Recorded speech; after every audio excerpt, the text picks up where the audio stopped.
what he is telling all ministers, that he is not going to spend, he is not going to release funds to you. Mr. Speaker, already you are suffering and you've been redundant in your various ministries. His deputy minister told the nation that 1.6 billion was released to the Agric minister. Today, he says only 1.1 billion. You see, the true measure of a finance minister is not how much he spends. Mr. Speaker, throughout his review, there was no policy announcement for the cocoa sector. The 4 million farmers, the 4 million cocoa farmers are suffering. This finance minister, since he took over as a supervising minister responsible for cocoa, we have seen suffering and wailing, and he comes here to lament. Mr. Speaker, he talks about determining the true cost of economic policy. The true cost. He's talking about having met some debt. What he has forgotten, that he refused good counsel from the minority. When Gold Board and Bank of Ghana charges on the gold for reserve policy was at 15%, we cautioned. He didn't listen. Later, IMF forced them to reduce it to 9%. 3 days ago, the governor announced that he was no more going to participate in this gold for reserve. It's too late in the day. You've already incurred losses of 9.6 billion. That is what the IMF told you. And you come here, you're saying prudent management of the economy. Really? Mr. Speaker, this review is full of English with empty payment. The payment, he said, is done. He said they've done some payment. Why didn't he give us details? You paid your party members. You paid your party members. The monies have gone to your party members. And Mr. Speaker, the Nkukon Kitinkiti project has now become protein. Our members, I insist we listen to each other in silence. The Nkukon Kitinkiti has become protein for your party executives. They are all cooking Akukon Kwine. It is now Akukon Kwine. Mr. Speaker, I want the finance minister to walk the talk. If you come here and you say 24-hour market, 24-hour market at 42 million cities, and you've abandoned the Agenda 111. The hospitals, that should be your priority. You are not constructing the hospitals. Then you are spending a whooping sum of 42 million, and you say you've released 80% to the assemblies. Mr. Speaker, meanwhile, you are using the assemblies, their own allocation, to pay for the 24-hour economy. When there are no hospitals, how do you say you are constructing markets? Mr. Speaker, this review... Hi, this is Jackie, and you are watching Morris TV. Keep it locked. Others went and took the day-old chicks.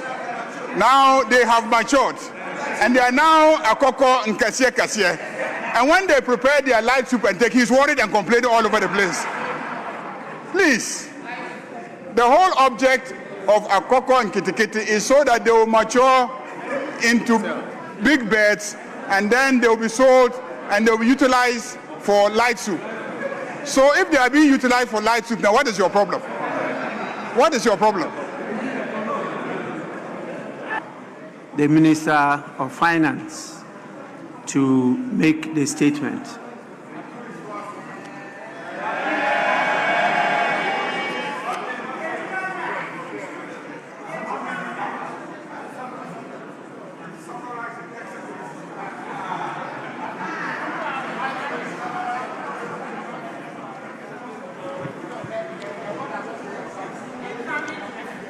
Right Honorable Speaker, on behalf of His Excellency the President John Dramani Mahama,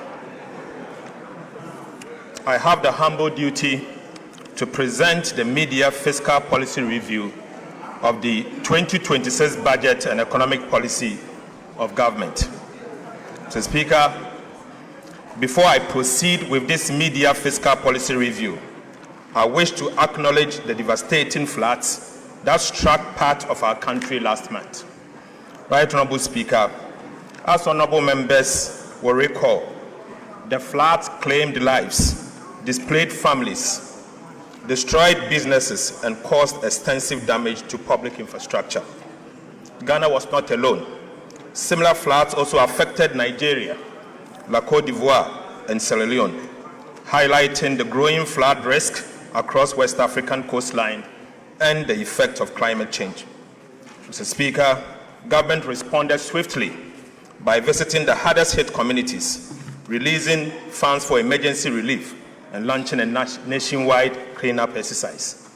On the direction of His Excellency the President, I am making available additional resources for ongoing dredging and construction of critical drains in the affected areas.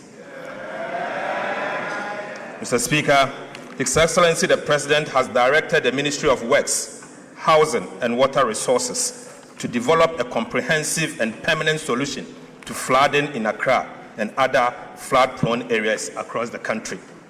The necessary funding for the implementation of this permanent solution will be provided in the 2027 budget and the medium term. Mr. Speaker, I stand before this House with a deep sense of pride and confidence, born out of strong performance in the last 1.5 years in the management of the Ghanaian economy. Right Honorable Speaker, this confidence is grounded in sound policy, in evidence, in measurable performance, and in credible data, and most importantly, in the lived experience of Ghanaians who endured a profound economic crisis and are now standing on firmer ground. Mr. Speaker, Section 28 of the Public Financial Management Act 2016, Act 921, requires the Minister for Finance to present to Parliament a mid-year fiscal policy review not later than 31st of July of each year. Right Honorable Speaker, I'm here in fulfillment of this legal and constitutional obligation. Mr. Speaker, today I am not here to seek a supplementary estimate. The 2026 appropriations remains unchanged. Right Honorable Speaker, however, we are undertaking a strategic realignment of expenditures within the existing appropriations. Mr. Speaker, government also affirms the following macroeconomic target for 2026. Overall GDP growth of at least 4.8%. Non-oil real GDP growth of at least 4.9%. Mr. Speaker, end-year inflation of 8% plus or minus 2%. A primary surplus of 1.5% of GDP on commitment basis, and a gross international reserves sufficient to cover not less than 3 months of import. Mr. Speaker, beyond fulfilling a statutory obligation, these statements tell the story of where Ghana stood, where Ghana stands today, and where Ghana is heading.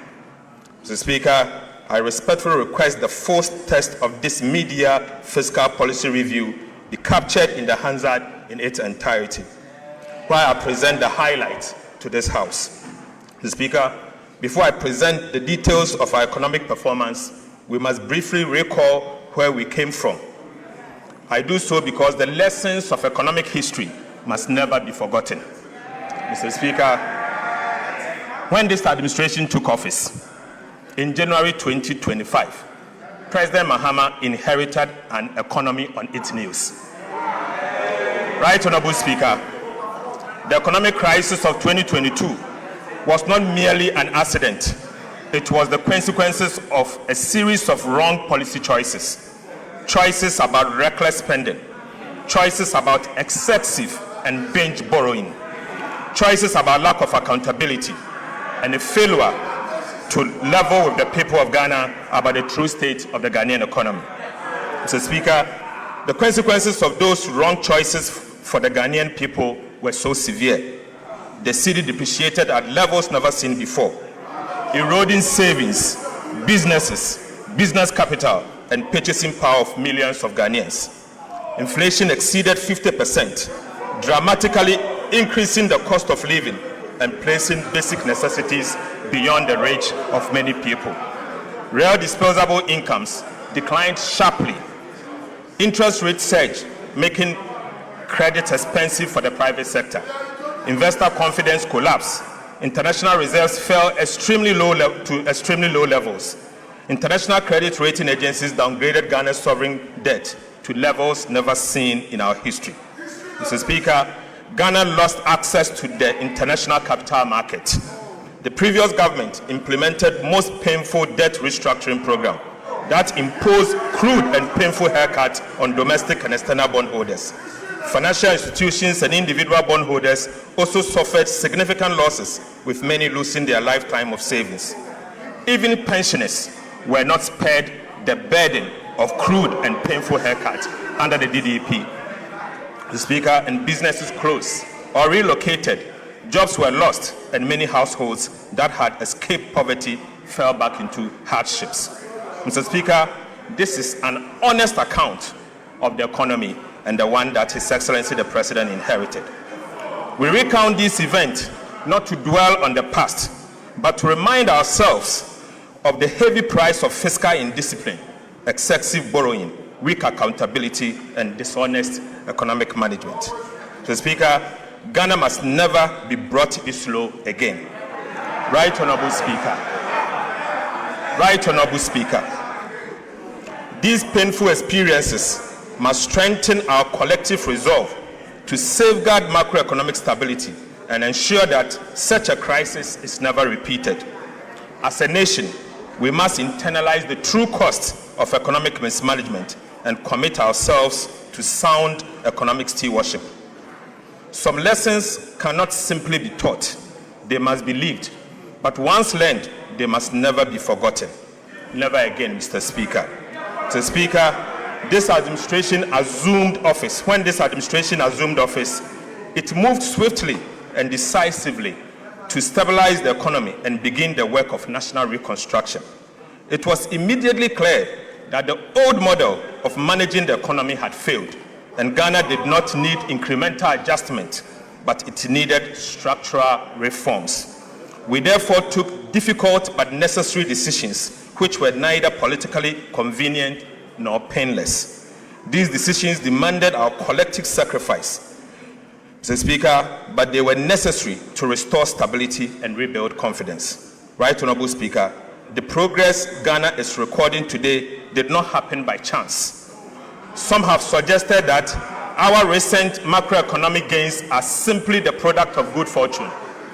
Others have attributed the recovery solely to the debt restructuring program or the IMF program inherited in 2025.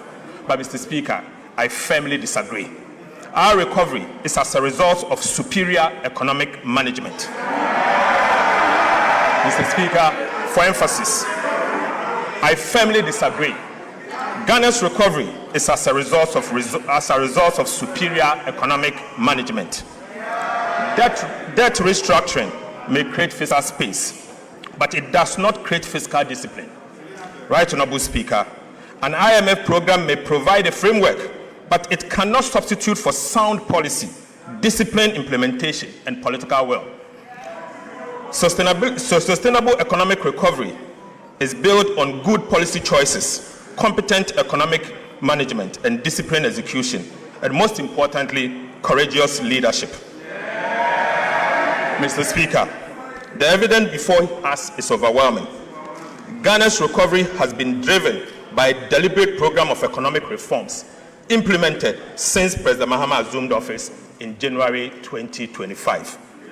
These reforms have strengthened public financial management, restored fiscal credibility, improved revenue mobilization, reduced fiscal risk, and reinforced macroeconomic stability. The results speak for themselves. Every major macroeconomic indicator has improved significantly. These outcomes are not accidental. They are the product of reforms, discipline, and sound economic management. Mr. Speaker, it is therefore important to place on record the reforms that have delivered this turnaround. Mr. Speaker, the recovery of the Ghanaian economy has been anchored on 3 key transformational policy reforms. These key transformational reforms are as follows. The first is fiscal correction. The second is the modernization of Ghana's tax regime. And the third is a complementary fiscal policy for inflation targeting and exchange rate stability. Mr. Speaker, the first key transformational policy reform was fiscal correction. The objective was straightforward. First, to assume control over public finances. Second, is to introduce new expenditure discipline. And third, to place public debt on a sustainable path. We therefore recalibrated Ghana's fiscal framework to ensure greater efficiency, stronger accountability, and fairer burden sharing across government.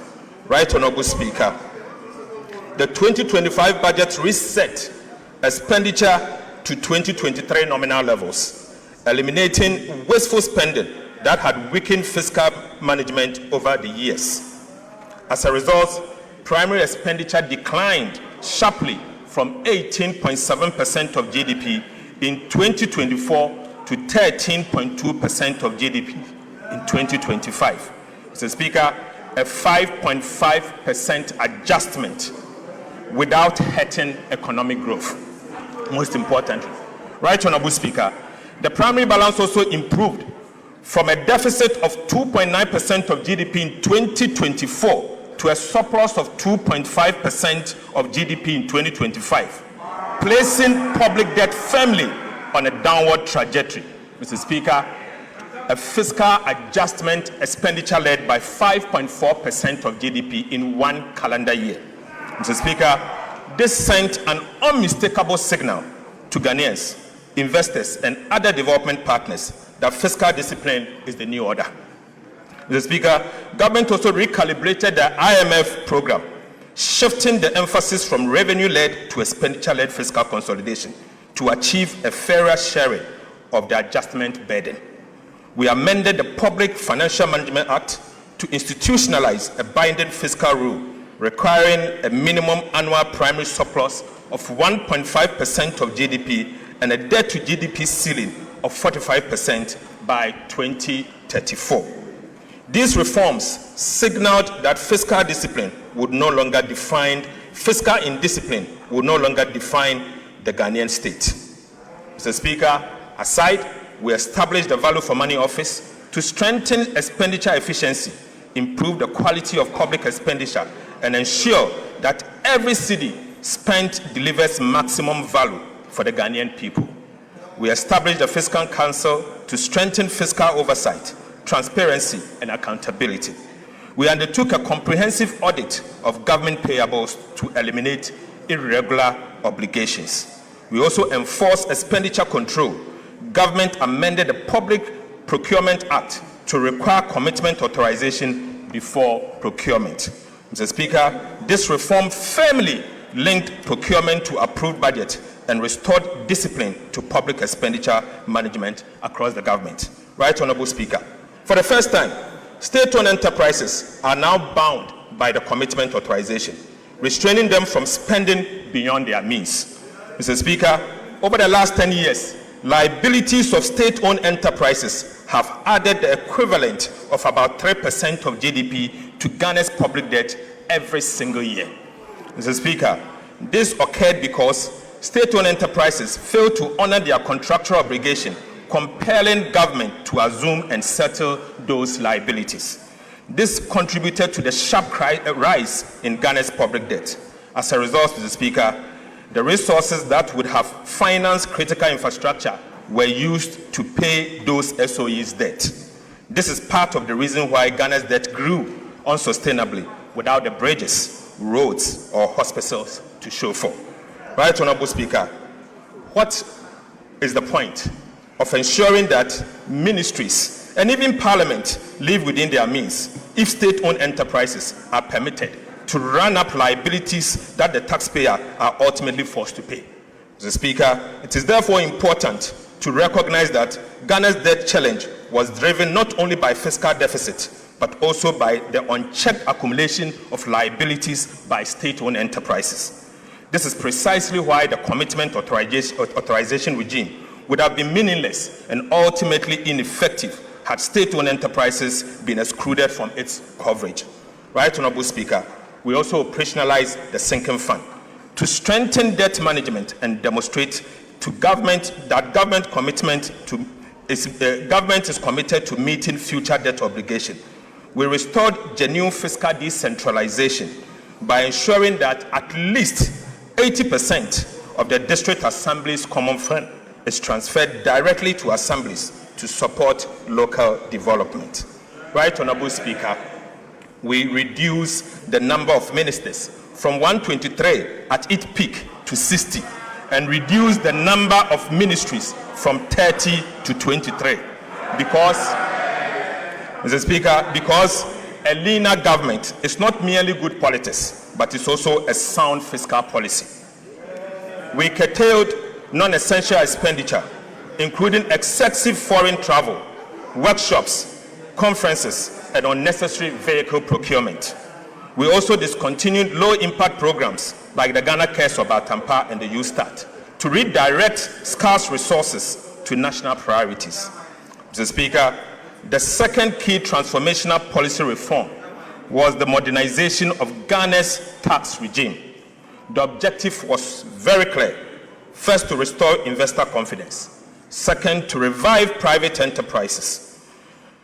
Third, to provide a relief to households and businesses, and also to increase domestic revenue through better policy, stronger compliance, and more efficient administration, not through higher tax reforms. We therefore abolished a number of nuisance taxes, including the following: e-levy, betting tax, COVID-19 health recovery levy, emission tax, VAT on motor insurance. Mr. Speaker, for the first time since 2015, we undertook comprehensive VAT reforms, removing distortions, improving efficiency, and strengthening compliance. More importantly, the reforms have left businesses with more working capital to invest, expand, and create jobs. We also introduced a sliding scale royalty regime for gold to ensure that Ghanaian people receive a fairer share of the economic returns from their natural resources. Right, Honorable Speaker, beyond tax policy, we introduced major customs reforms supported by artificial intelligence and other digital technologies to strengthen compliance, reduce leakages, and improve revenue mobilization. Since the introduction of the AI-powered customs reforms, monthly customs revenue has increased by approximately 17%, reflecting stronger compliance, more effective enforcement, and significantly reduced leakages. We also amended the misuse of the tax refund account, ensure that resources intended for legitimate tax refund was no longer used as a slush fund. Mr. Speaker, the results have been remarkable. Despite abolishing multiple taxes and introducing no new tax handle, non-oil tax revenue increased by 0.5% of GDP, from 12.6% of GDP in 2024 to 13.1% of GDP in 2025. Mr. Speaker, simply put, government collected more taxes in 2025 even after abolishing the nuisance taxes, including the e-levy. Right, Honorable Speaker, the lesson here is simple. Better policy, stronger compliance, and smarter administration will always deliver more sustainable revenue than higher taxes. Mr. Speaker, the third key transformational policy reform was the introduction of a complementary fiscal policy to support inflation targeting, ensuring exchange rate stability, and building external resilience. Central to this reform was the establishment of the Ghana Gold Board to curb gold smuggling, formalize the gold trade, and ensure that a greater share of Ghana's mineral wealth benefits the Ghanaian people. Through this intervention, Ghana generated an additional $15 billion in foreign exchange inflows from gold, significantly strengthening reserve accumulation and supporting exchange rate stability. This single policy measure improved Ghana's current account balance by 6.4 percentage points from a surplus of 1.9% in 2024 to 8.3% in 2025. Mr. Speaker, this represents a 4 times increment of the current account surplus in just 1 calendar year. Mr. Speaker, this was not simply a gold policy. This was a macroeconomic stabilization policy designed to strengthen the city, build external buffers, and restore confidence in the Ghanaian economy. To reinforce these gains, government developed and is implementing the Ghana Accelerated National Reserve Accumulation Policy, GANRAP, with the objective of increasing Ghana's international reserve to the equivalent of 15 months of import cover by end of 2028. In a landmark initiative, Mr. Speaker, government has also reached agreement with large-scale mining companies to purchase 30% of their annual gold production for refining by local refineries, strengthening domestic value addition and supporting reserve accumulation. Government further amended the Bank of Ghana Act to make inflation targeting a shared responsibility between the Ministry of Finance and the Bank of Ghana, ensuring stronger coordination between fiscal and monetary authorities. Mr. Speaker, economic reforms must ultimately be judged by their outcomes. I now turn to the evidence of what these key transformational policy reforms have delivered for the people of Ghana. Mr. Speaker, the results of the last 8 months demonstrate that disciplined policies, competent economic management, and consistent implementation delivers tangible results. Real GDP growth grew by 6.0% in 2025, the fastest pace of economic expansion since 2019. Instructively, Mr. Speaker, non-oil GDP grew by 7.6% in 2025, the highest rate in 14 years, demonstrating that Ghana's recovery extends well beyond favorable commodity prices. Mr. Speaker, the momentum has continued into 2026. Real GDP growth reached 6.4% in the first half, exceeding expectations.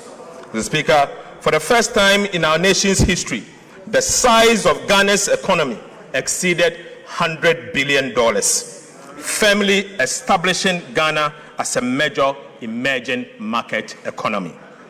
Ghana's per capita income increased by more than $850 in just 1 year.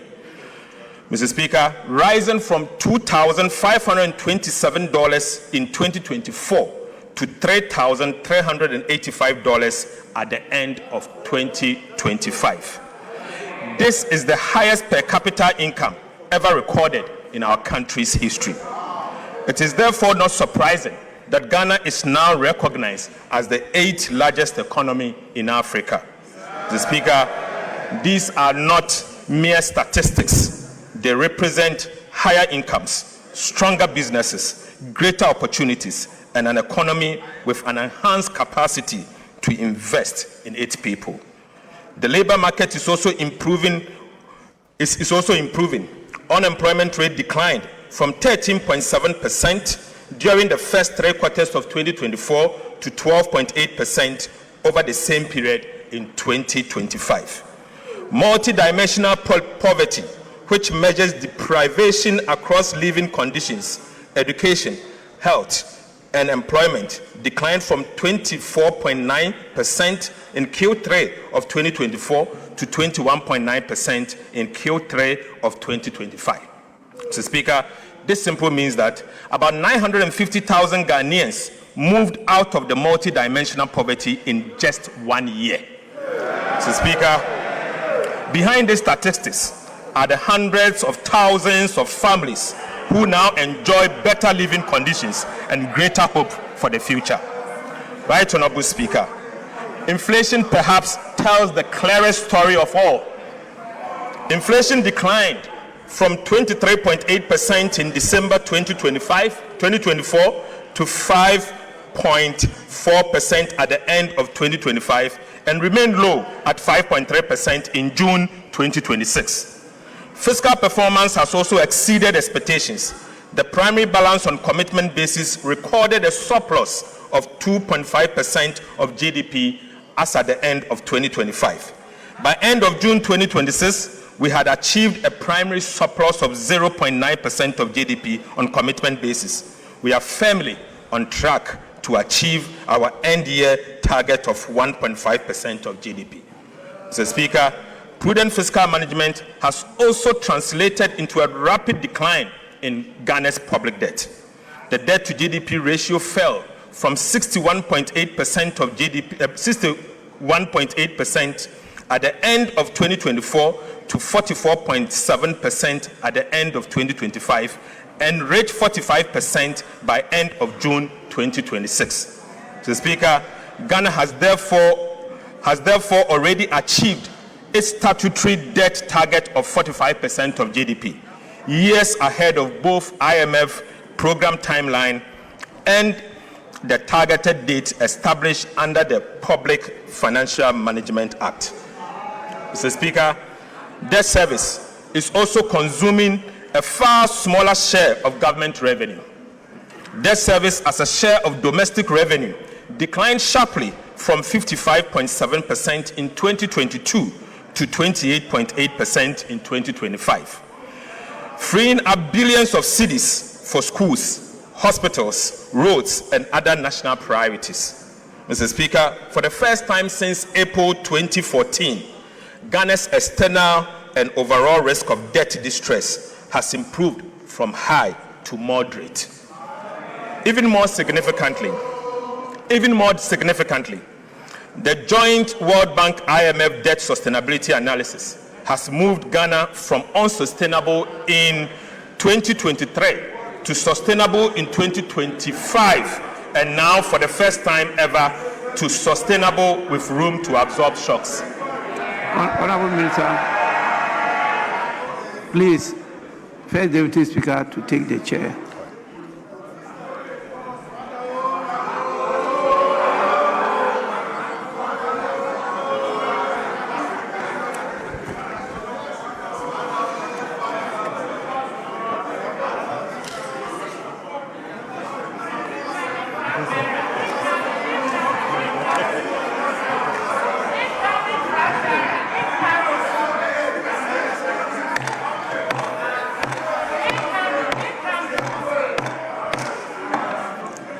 Finance Minister, you may continue. Mr. Speaker, interest rates are singing from the same hymn book. The 91-day Treasury bill rate, a benchmark for the cost of short-term borrowing in Ghana, declined from 11% in December 2025 to 5.73% in June 2026, representing a 536 basis point reduction. The 182-day Treasury bill rate also fell from 12.52% to 7.69%, down by 483 basis points. Mr. Speaker, similarly, the 364-day Treasury bill rate declined from 12.94% to 12.82%, a 12 basis point decline. And across the entire yield curve, average decline was 344 basis points. 2 years, 3 years, and 5-year government bonds are now trading within the range of 11% to 12.6%, compared with about 20% a year ago. Right, Honorable Speaker, monetary policy rate has also declined by a cumulative 1,300 basis points, from 27% in January 2025 to 14% in July 2026. Mr. Speaker, these are not merely lower interest rates, they are lower borrowing costs for households and businesses, creating room for entrepreneurs to invest, expand, and create jobs. We have also made significant strides on the external front. The current account recorded a surplus of 8.3% of GDP in 2025 and has remained strong through the first half of 2026. the cedi appreciated by 40.7% against the United States dollar in 2025, reversing years of sharp depreciation and restoring confidence in the Ghanaian economy. Mr. Speaker, taken together, these results demonstrate that the 2026 budget is firmly on track. The targets we set at the beginning of the year were not aspirational. They were grounded in sound policy, disciplined implementation, and realistic assumptions. The performance of the economy in the first half of 2026 confirms that we're on course to achieve them. Economic growth is exceeding target. Inflation is below the projected range. Fiscal performance is stronger than programmed, and the debt trajectory is improving faster than expectation. Mr. Speaker, the detailed macroeconomic performance will be presented in subsequent sections in this review. Right Honorable Speaker, the commitment we made to the people of Ghana are being honored, and the results are evident. I now wish to speak, Mr. Speaker, I now wish to speak directly to every Ghanaian listening to me this afternoon. To the market trader whose purchasing power has improved because inflation has fallen. To the entrepreneur who can now borrow at lower interest rate to expand their businesses. And to the worker whose income now stretches further because the cedi has stabilized. These improvements are not abstract statistics. They are the dividend of sound and competent economic management. We recognize that the sacrifices required to restore the economy were significant, and that many households continue to face challenges. But we also know that the foundations of Ghana's economy are now firmly in place. Fiscal discipline has been restored. Macroeconomic stability has returned. Confidence has been rebuilt. And the institutions needed to safeguard these gains have been strengthened. Under the leadership of His Excellency President John Dramani Mahama, Ghana is not going back. Ghana is moving forward. Mr. Speaker, the government that has delivered these results over the past 18 months has earned the trust to continue implementing the reforms that will secure Ghana's long-term prosperity. Right Honorable Speaker, next week, the Executive Board of the IMF is expected to approve the final review of Ghana's Extended Credit Facility Program, bringing to a successful conclusion the financial bailout IMF program. The Executive Board is also expected to approve a 36-month policy coordination instrument, a non-financing arrangement designed for countries that no longer have and are not expected to face balance of payment needs. Mr. Speaker, the PCI will anchor our next phase of reforms, strengthening macroeconomic resilience, support broad-based growth, and signal our unwavering commitment to sound and disciplined macroeconomic policy. The PCI will support reforms across 6 priority areas. First is to maintain growth-friendly fiscal consolidation. Second is to preserve debt sustainability. Third is to strengthen fiscal transparency and governance. The fourth is to enhance monetary and exchange rate policy framework. The fifth is to reinforce financial sector stability. And finally, to promote economic diversity and inclusive growth. Mr. Speaker, we believe our strong implementation record, together with the successful execution of the PCI, will strengthen Ghana's path towards investment-grade status and enhance our ability to mobilize concessional and development financing for productive public investment. The PCI will include quantitative and 26 reform targets, monitored through semi-annual reviews to ensure sustained implementation of reforms that are critical to achieve our ambitious policy objective. Mr. Speaker, the details of the PCI targets are provided in detail in the media fiscal review document before the House. Right, Honorable Speaker, I now turn to macroeconomic performance for the first half of the year. Mr. Speaker, Ghana has not merely met its first half-year target, it has exceeded them. Mr. Speaker, overall GDP growth was 6.4% in the first quarter of 2026, well ahead of the 4.8% full-year target. Non-oil GDP growth was 6.3% in the first quarter of 2026, well ahead of the 4.9% full-year target.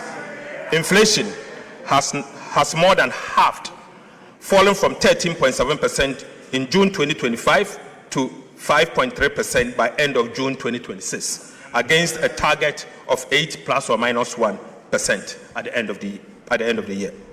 The primary balance recorded a surplus of 0.9% of GDP on commitment basis, firmly on track to achieve our end-year target of 1.5% of GDP. Gross international reserves was 5 months of import cover as at end of June 2026, exceeding the target of at least 3 months of import cover. Mr. Speaker, January to June 2026, fiscal performance. Mr. Speaker, the provisional fiscal performance for the first half of 2026 is presented against the following approved 2026 fiscal target. Overall deficit target on commitment basis of 2.2% of GDP, primary surplus of 1.5% of the GDP, overall deficit on cash basis of 4% of GDP, and primary surplus on a cash basis of 0.4% of GDP. But Mr. Speaker, provisional fiscal outturn for the first half of 2026 was stronger than anticipated, indicating continued prudence in fiscal management and enhancing the government fiscal consolidation agenda. Non-oil tax revenue as at end of June 2026 was 6.4% of GDP, compared to a target of 6.5% of GDP. Mr. Speaker, domestic revenue reached 7.7% of GDP by June 2026, compared to the target of 7.8% of GDP. Mr. Speaker, total revenue and grants reached 7.8% of GDP by June 2026, compared to a target of 7.9% of GDP. Total expenditure on commitment basis at the end of June 2026 was 8.0% of GDP against the half-year target of 9.9% of GDP. Primary expenditure, which excludes interest payment, was 6.6% of GDP by June 2026 compared to half-year target of 8.1% of GDP. Interest costs at 1.3% of GDP as at the end of June 2026 against the half-year target of 1.8% of GDP, indicating that we have saved on interest about 0.5% of GDP, reflecting lower interest rates and improved debt management. Mr. Speaker, this performance reflects the resolve of this administration to make difficult decisions, implement them consistently, and maintain unwavering fiscal discipline. Mr. Speaker, I now move to public debt. At the end of June 2026, domestic debt accounted for 54.4% of Ghana's total public debt portfolio, while external debt accounted for 45.6%. On the 17th of February 2026, government honored the 6th domestic debt exchange program coupon payment of 10.1 billion on time and in full. Mr. Speaker, the 7th DDEP coupon payment of 10.8 billion cedis falls due on the 18th of August 2026. Let me use this opportunity to assure this House that it will be paid on time and in full. Mr. Speaker, since January 2025, government has paid a total of $2.1 billion in principal and interest to Eurobond holders without placing undue pressure on Ghana's foreign exchange reserves. Right, Honorable Speaker, there was a time when the world doubted us. Today, every payment made on time answers that doubt, assuring bondholders in London pension funds in New York, and investors at home that our word is our bond. Payment after payment, coupon after coupon, Ghana is proving one thing beyond dispute. We now keep our word. We now keep our word. That is how market confidence is rebuilt, not through speeches, but through repayment. Mr. Speaker, financial markets have delivered their verdict on Ghana's disciplined fiscal policies and prudent debt management. Right, Honorable Speaker, borrowing costs are down by half. In other words, government is borrowing less. That alone has saved us, this country, 4.2 billion cedis in just 6 months. Mr. Speaker, as Treasury bill rates decline, lending rates across the banking sector are also falling, making it cheaper for households, entrepreneurs, and businesses to borrow, invest, and expand, and at the same time, create jobs. Mr. Speaker, Ghana's Eurobond yields have fallen by about 300 basis points since the beginning of the year. This is not just a number. It is the market vote of confidence in our economy and our reforms. 3 years ago, Mr. Speaker, Ghana could not borrow on the international capital market at any price. Today, the market is inviting us back, but we are not in a hurry. We are not in a hurry. Right, Honorable Speaker, 3 years ago, Ghana could not borrow on the international capital market at any price. Today, the market is inviting us back, but I want to assure you, we are not in a hurry. 3 years ago, unsustainable debt defined our crisis. Today, our debt to GDP ratio has fallen to 45% and still declining, ahead of every target. Mr. Speaker, the work is not finished, and the PFM debt rule requires continuous vigilance. But the direction is right, the momentum is real, and the foundation is solid.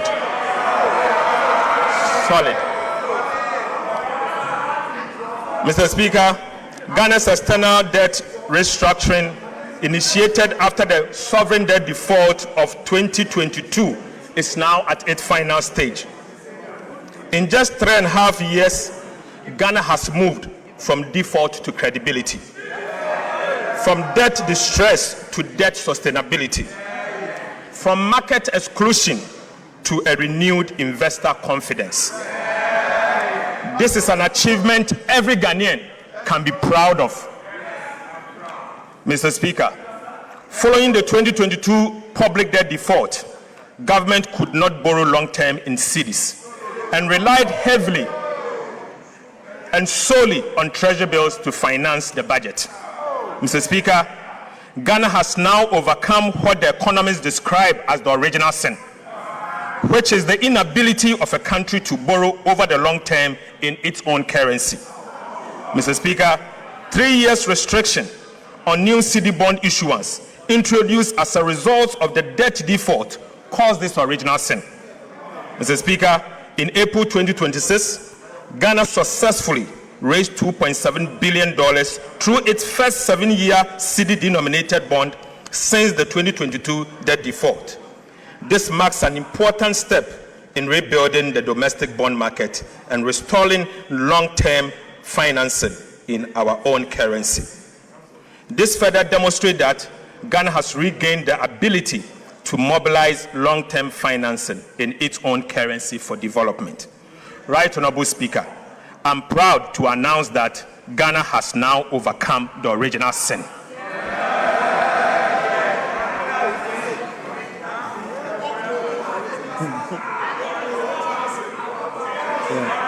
Mr. Speaker,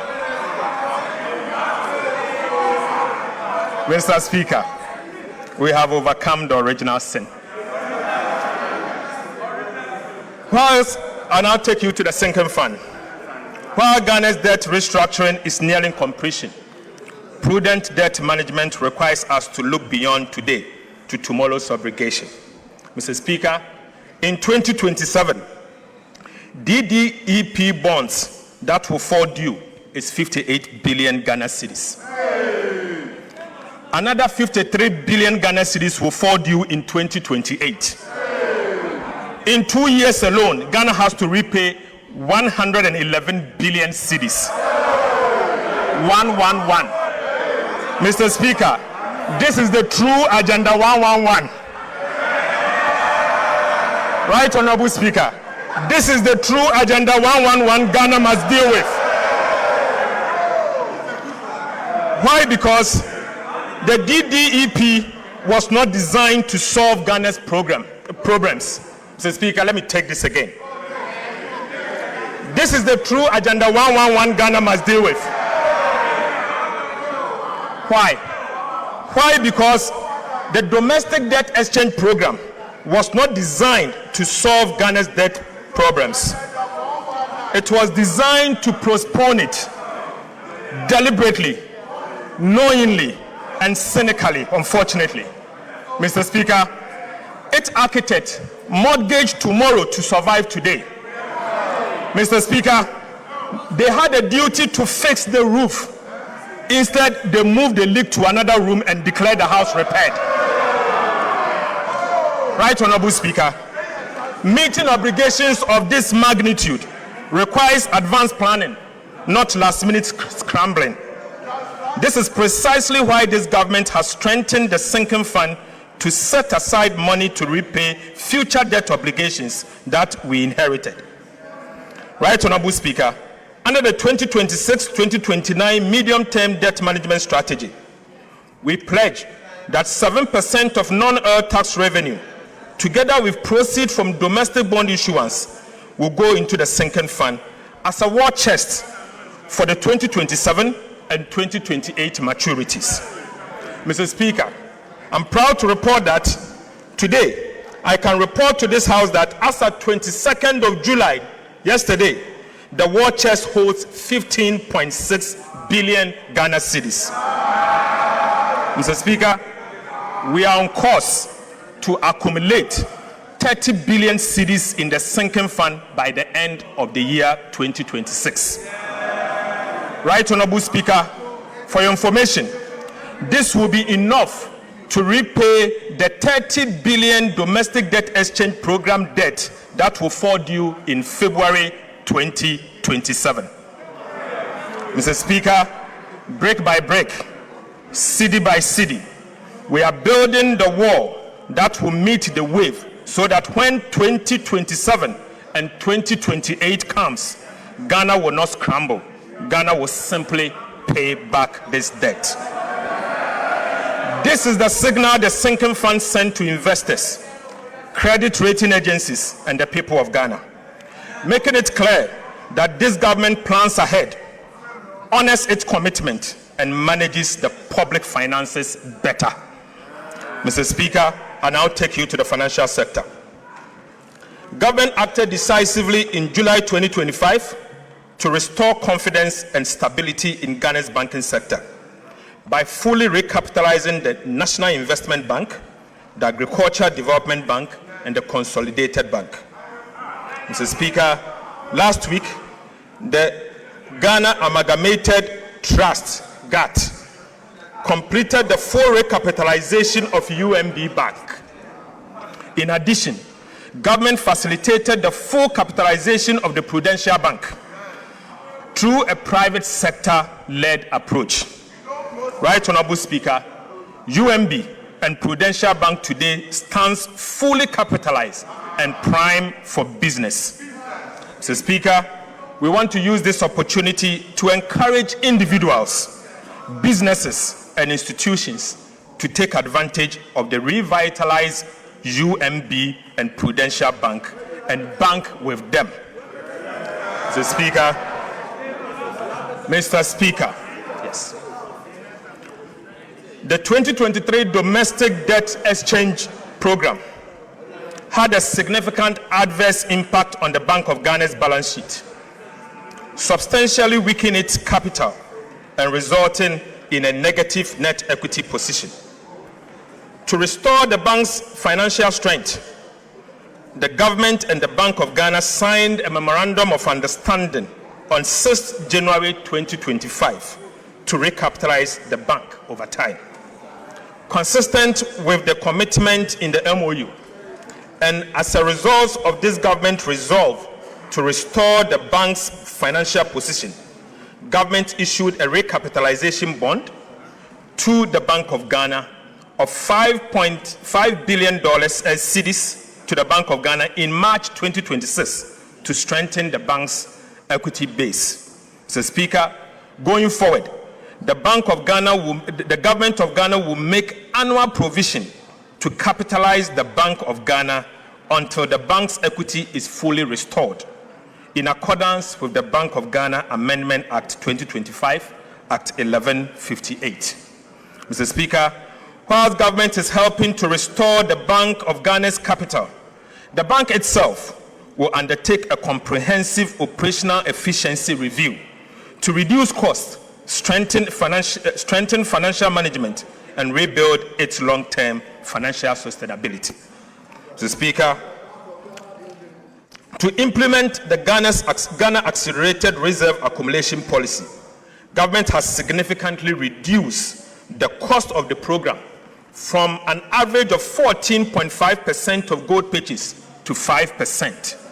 Mr. Speaker, government is bearing the cost of the program and has accommodated 5 billion cedis in the 2026 budget within the same appropriations. Mr. Speaker, this investment is building an economic war chest to strengthen Ghana's international reserves, protect the cedi, reinforce economic stability, improve investor confidence, and shield the economy from international shocks. Mr. Speaker, I now take you to update of the implementation of the fiscal policies that this House approved for us. Right Honorable Speaker, 6 months ago, this House approved an ambitious program of fiscal reforms. Today, I'm pleased to report that implementation is well underway. Key milestones have been achieved, and the reforms are already delivering measurable results.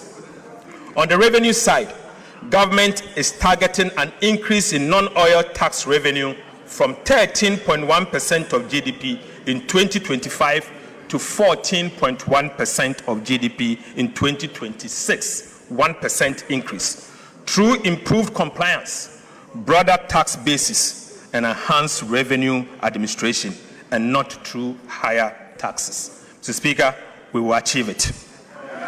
On the expenditure side, government remains firmly committed to keeping spending within approved limits while improving its efficiency and effectiveness. Mr. Speaker, I now take you to the individual tax reforms. Mr. Speaker, this government introduced the most ambitious reforms to Ghana's VAT system in over a decade to eliminate long-standing distortions, improve efficiency, and support business growth. We abolished COVID-19 health recovery levy. We decoupled Get Fund levy and the National Health Insurance levy from the VAT base, making both eligible for input tax deduction. We reduced the effective VAT rate from 21.9% to 20%. We abolished VAT on recognizance and prospecting for minerals. We raised VAT registration threshold from 200,000 to 750,000, relieving thousands of micro and small businesses of the obligation to register for and charge VAT. And we extended the zero rating of locally manufactured textiles to 2028. Right Honorable Speaker, these reforms have simplified VAT systems, removed distortions, lowered the tax burden, and strengthened the foundation for improved compliance. Mr. Speaker, reforming the tax law was only the first step. Government is now leveraging technology to transform revenue administration and improve compliance. The cross-border technology solution for collecting VAT from non-resident platforms was successfully piloted in April 2026. the pilot confirmed that the system is functional, stable, secure, and compliant with regulatory requirements. Government is now moving decisively to secure the necessary regulatory approval for its nationwide rollout. Upon full deployment, Mr. Speaker, the system is projected to generate about 2.3 billion Ghana cedis in its first full year of operation, with revenue expected to grow by about 20% annually. Mr. Speaker, this is sustainable revenue without increasing tax rates. It simply ensures that cross-border digital platforms earning income from Ghanaian customers pay their fair share of taxes. Mr. Speaker, government is also rolling out fiscal electronic devices to strengthen VAT compliance and improve the monitoring of taxable transactions. The pilot phase is at an advanced stage. To encourage participation and improve compliance, government will also introduce the VAT reward scheme, under which customers who obtain valid VAT invoice will qualify for periodic reward. This will actively involve every Ghanaian in protecting the nation's tax base. Mr. Speaker, this is how a tax culture is built, not through fear, but through participation, transparency, and reward. Right, Honorable Speaker, the concept of fiscal electronic device was first proposed by the previous NDC administration in 2026. But, Mr. Speaker, the previous NPP administration deserves commendation for enacting the necessary enabling legislation. Mr. Speaker, the taxation, the use of Fiscal Electronic Device Act 2018, Act 999, laying an important legal foundation for this reform. Mr. Speaker, 8 years on, this government is taking the decisive step of implementing the reforms. You did it. We implemented. Mr. Speaker, for emphasis, the enabling legislation, the taxation, the use of Fiscal Electronic Device Act 2018, Act 966, was introduced in 2018 by the previous NPP administration. Mr. Speaker, I just want to use this opportunity to commend them. 8 years on, this government is taking the decisive step of implementing the reform. Mr. Speaker, with your leave, the chairman and the ranking members of the Finance and the Budget Committee of Parliament have been invited to provide strategic oversight for the implementation of this important national reform. Mr. Speaker, Mr. Speaker, Ghana currently loses an estimated 60% of its potential VAT revenue through non-compliance and systemic inefficiencies. This is unacceptable. Losing 60% of the VAT that you are supposed to collect to develop your country. Mr. Speaker, this is unacceptable. It cannot continue, and under this government, this will not continue. I call on Parliament to support government to crack down on businesses and individuals who collect VAT from taxpayers and keep it instead of remitting it to the state. Mr. Speaker, fiscal electronic devices will help improve VAT collection, reduce revenue leakages, and ensure that businesses account properly for VAT they collect. Mr. Speaker, government has completed a comprehensive review of the Customs Act and the Excise Act.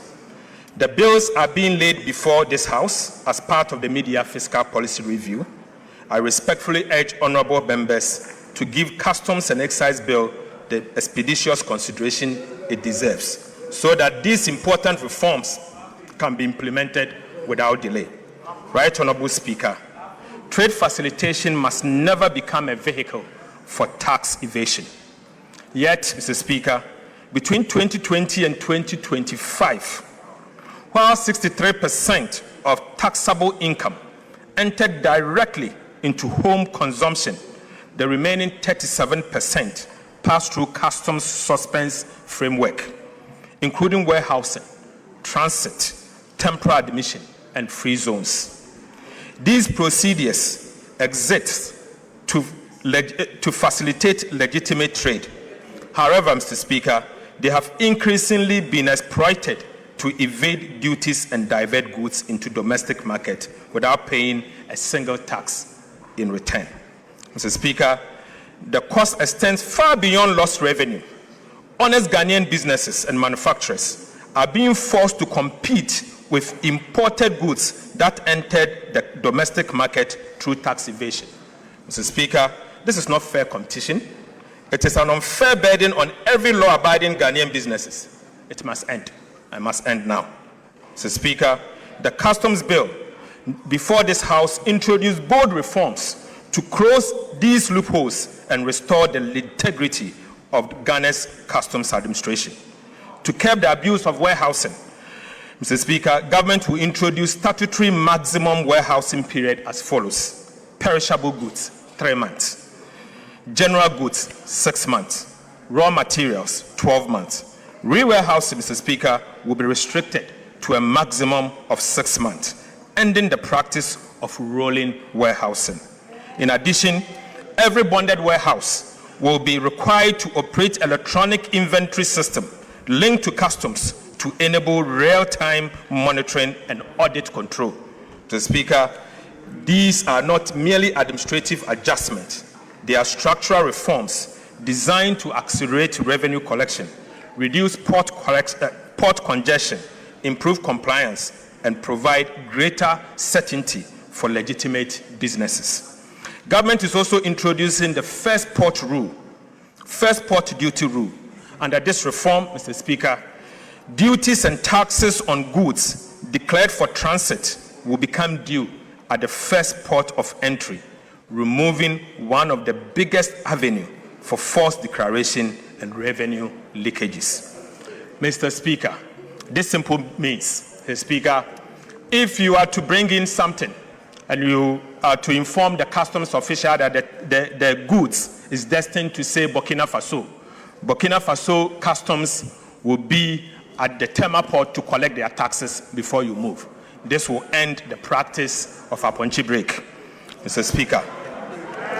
Speaker, Right Honorable Speaker, appropriate customs to customs arrangement with destination countries will ensure that legitimate transit trade continues seamlessly whilst protecting Ghana's revenue. Right Honorable Speaker, Free Zones regime was established to promote export-led industrialization, not to serve as a duty-free trading and storage hub. Unfortunately, over the time, that objective has been undermined by abuse of the regime and weak controls over the use of raw materials. Ghana's free zones will once again serve their original purpose, build domestic industry, expand export, and create quality jobs for Ghanaians. Mr. Speaker, government will also strengthen import declaration and valuation by mandating the use of appropriate tax identification number for all importers. Mr. Speaker, downstream petroleum operations have for too long operated with fragmented controls and weak integration into customs systems. Mr. Speaker, bunkering and ship stores regime have consequently become vulnerable to diversion, under declaration and smuggling. This economy can no longer afford these leakages. Mr. Speaker, government would therefore enforce the statutory requirement for bank guarantee on the lifting of refined petroleum products and require product movement to be undertaken by only through approved pipelines and electronically tracked distribution system. Mr. Speaker, government will also remove the tax exemption on bunkering services in line with international practice to curb smuggling, strengthen compliance, and protect much needed revenue. Right Honorable Speaker, I now take you to excise duties. The evidence for reform is equally compelling in the area of excise duties. Analysis of wine and spirit imported between 2023 and 2025 shows a taxable revenue of over 5 billion Ghana cedis. However, about 78% worth 4 billion Ghana cedis entered customs procedures such as warehousing and transit. In other words, almost 4 out of every 5 cedis of the potential excise tax based on wine and spirit escaped the tax net. Mr. Speaker, only 1 cedi out of every 5 cedi was subjected to excise duty. That is neither efficient nor sustainable, and this must change. The excise duty bill before this House introduced a comprehensive package of reforms to close these leakages. Mr. Speaker, we will crack down this leakage. Right Honorable Speaker, specifically, government will introduce a hybrid excise system combining value-based and quantity-based taxation for wines and spirit to eliminate persistent undervaluation and misclassification and ensure a minimum level of tax is paid regardless of the declared value. Mr. Speaker, we will review the existing sliding scale excise rates for beer and stout product to better align them with government revenue objectives while preserving the incentive for local production. Right Honorable Speaker, strengthening compliance through mandatory electronic registration of stockists, a nationwide track and trace system, penalties of up to 3 times the excise duty for tampering, and enforcing the law on requiring bank guarantees, and abolishing, Mr. Speaker, the payment of 20% excise duty on locally manufactured fruit juice. Mr. Speaker, we will abolish the 20% excise duty on locally manufactured fruit juices introduced in 2023. Right Honorable Speaker, this is to support agro-processing and job creation. Mr. Speaker, I now take you to the Publican AI trade solution. Technology is already transforming customs administration. The Publican AI trade solution was fully deployed in March 2026, and the results has been remarkable. Mr. Speaker, between the pilot phase, January and February, and the full rollout phase, March to 17 July 2026, the Publican AI trade solution increased assessed customs collection by over $300 million, representing 17.5% uplift over the values originally declared by importers. Mr. Speaker, Publican increased the aggregate declared costs, insurance and freight value of imports by approximately 6.3%, but increased the sales collection by 17.5%. Since deployment, Mr. Speaker, the system has analyzed approximately 366,000 import declarations, nearly 1 in every 4, representing 24%, triggered more than 1 valuation risk indicator, requiring further review by customs officials. Before the deployment of the Publican AI, many of these declarations would have been cleared without scrutiny, leading to substantially revenue losses. Mr. Speaker, the positive impact on customs revenue collection has been massive. Mr. Speaker, in March 2026 alone, Publican increased the assessed collection by 73.44 million United States dollars, representing an uplift of 25.7%. Mr. Speaker, this was followed by additional assessed collection of 51.63 million in April 2026, 72.5 million in May, and 55.82 million in June, and 35.17 million for the first 17 days of July. Mr. Speaker, the impact is also reflecting in monthly customs revenue, which has increased from an average of approximately 4 billion Ghana cedis in 2025 to between 5.3 billion Ghana cedis and 5.5 billion Ghana cedis in 2026. So, Speaker, let me take this again. In 2024, an average monthly customs collection was 4 billion Ghana cedis. Today, the average monthly customs collection has moved to 5.3 billion cedis to 5.5 billion Ghana cedis. Despite the significant appreciation of the cedi and no major increase in volumes. Mr. Speaker, I have included some of the cases identified by the publican system in the media review document. Mr. Speaker, it is mind-blowing. Right Honorable Speaker, in each instance, the declared value was only a fraction of the value assessed by the AI publican system. Mr. Speaker, I now give you update on expenditure measures. Mr. Speaker, government is proposing further reforms to the public procurement, Mr. Speaker, in 3 different areas. First, the first reform is shortening procurement lead times. Mr. Speaker, the second reform is to limit the use of single source procurement. And the third is to tighten restricted tendering. Right Honorable Speaker, government will shorten procurement timelines. The lead time for national competitive tendering for goods will be reduced from 23 weeks to 8 weeks. Mr. Speaker, international competitive tendering for works will be reduced from 27 weeks to 14 weeks. Mr. Speaker, competitive tendering must remain the norm. Restricted tendering and single source procurement must be the exception. Government will therefore tighten the rules governing these exceptional procurement methods, strengthening oversight and improve accountability to ensure greater transparency and better value for money. Single source procurement will be permitted only in genuine exceptional circumstances, such as emergencies, national security, or where only one supplier is capable of delivering the required goods, works, and services. Right Honorable Speaker, urgency arising from poor planning will no longer be treated as an emergency. Government will also strengthen accountability by introducing sanctions for approvals granted in breach of the Public Procurement Act. Mr. Speaker, these reforms will speed up project delivery, strengthen competition, improve value for money, and reduce opportunities for procurement abuses. Right Honorable Speaker, I now take you to flood response and mitigation measures.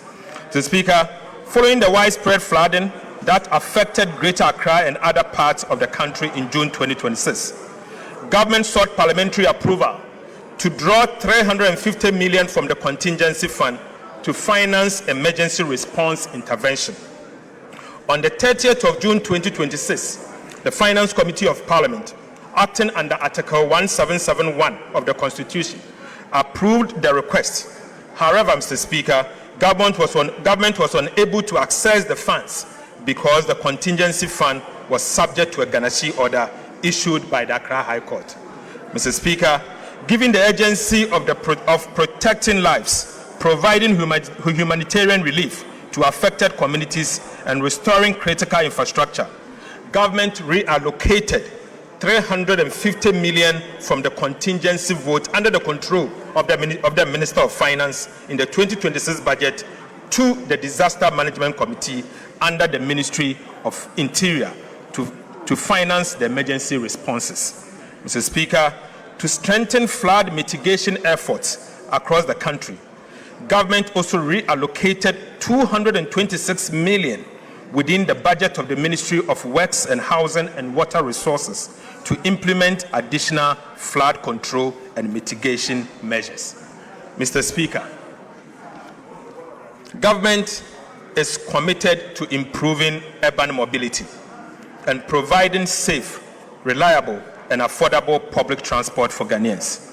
To this end, government is reallocating 400 million Ghana cedis for the acquisition of high occupancy buses to strengthen the fleet of state-owned transport companies, including Metro Mass Transit and the State Transport Company. Mr. Speaker, this intervention will expand public transport capacity, particularly along high-demand urban and intercity routes, reducing long passenger queues during peak hours, and provide commuters with more reliable and efficient alternative to private vehicles. Mr. Speaker, I now take you to the update on key policy initiatives that this House approved. Right Honorable Speaker, I now report on the implementation on some of the government key policy initiatives during the first half of 2026. First, Mr. Speaker, Ghana's crude oil production declined sharply from 71.4 billion barrels in 2019 to about 36 million barrels in 2025. To reverse this decline, government has introduced investor-friendly reforms that have already secured more than $3.5 billion in new investment commitment from the Jubilee and OCTP partners. Right, Honorable Speaker, these reforms are already delivering results. Oil production has exceeded expectation this year, with Jubilee increasing from a projected 68,000 barrels to about 95,000 barrels per day. Mr. Speaker, while Sankofa is now producing about 28,000 barrels per day. Mr. Speaker, gas production has also increased from 245 million to about 282 million standard cubic feet per day. And, Mr. Speaker, a new agreement with the OCTP partners will increase gas production further to 350 million standard cubic feet per day. Government is also updating the laws governing the upstream petroleum sector to make Ghana more attractive for investment, with a proposed amendment to be submitted to this Parliament before the year end.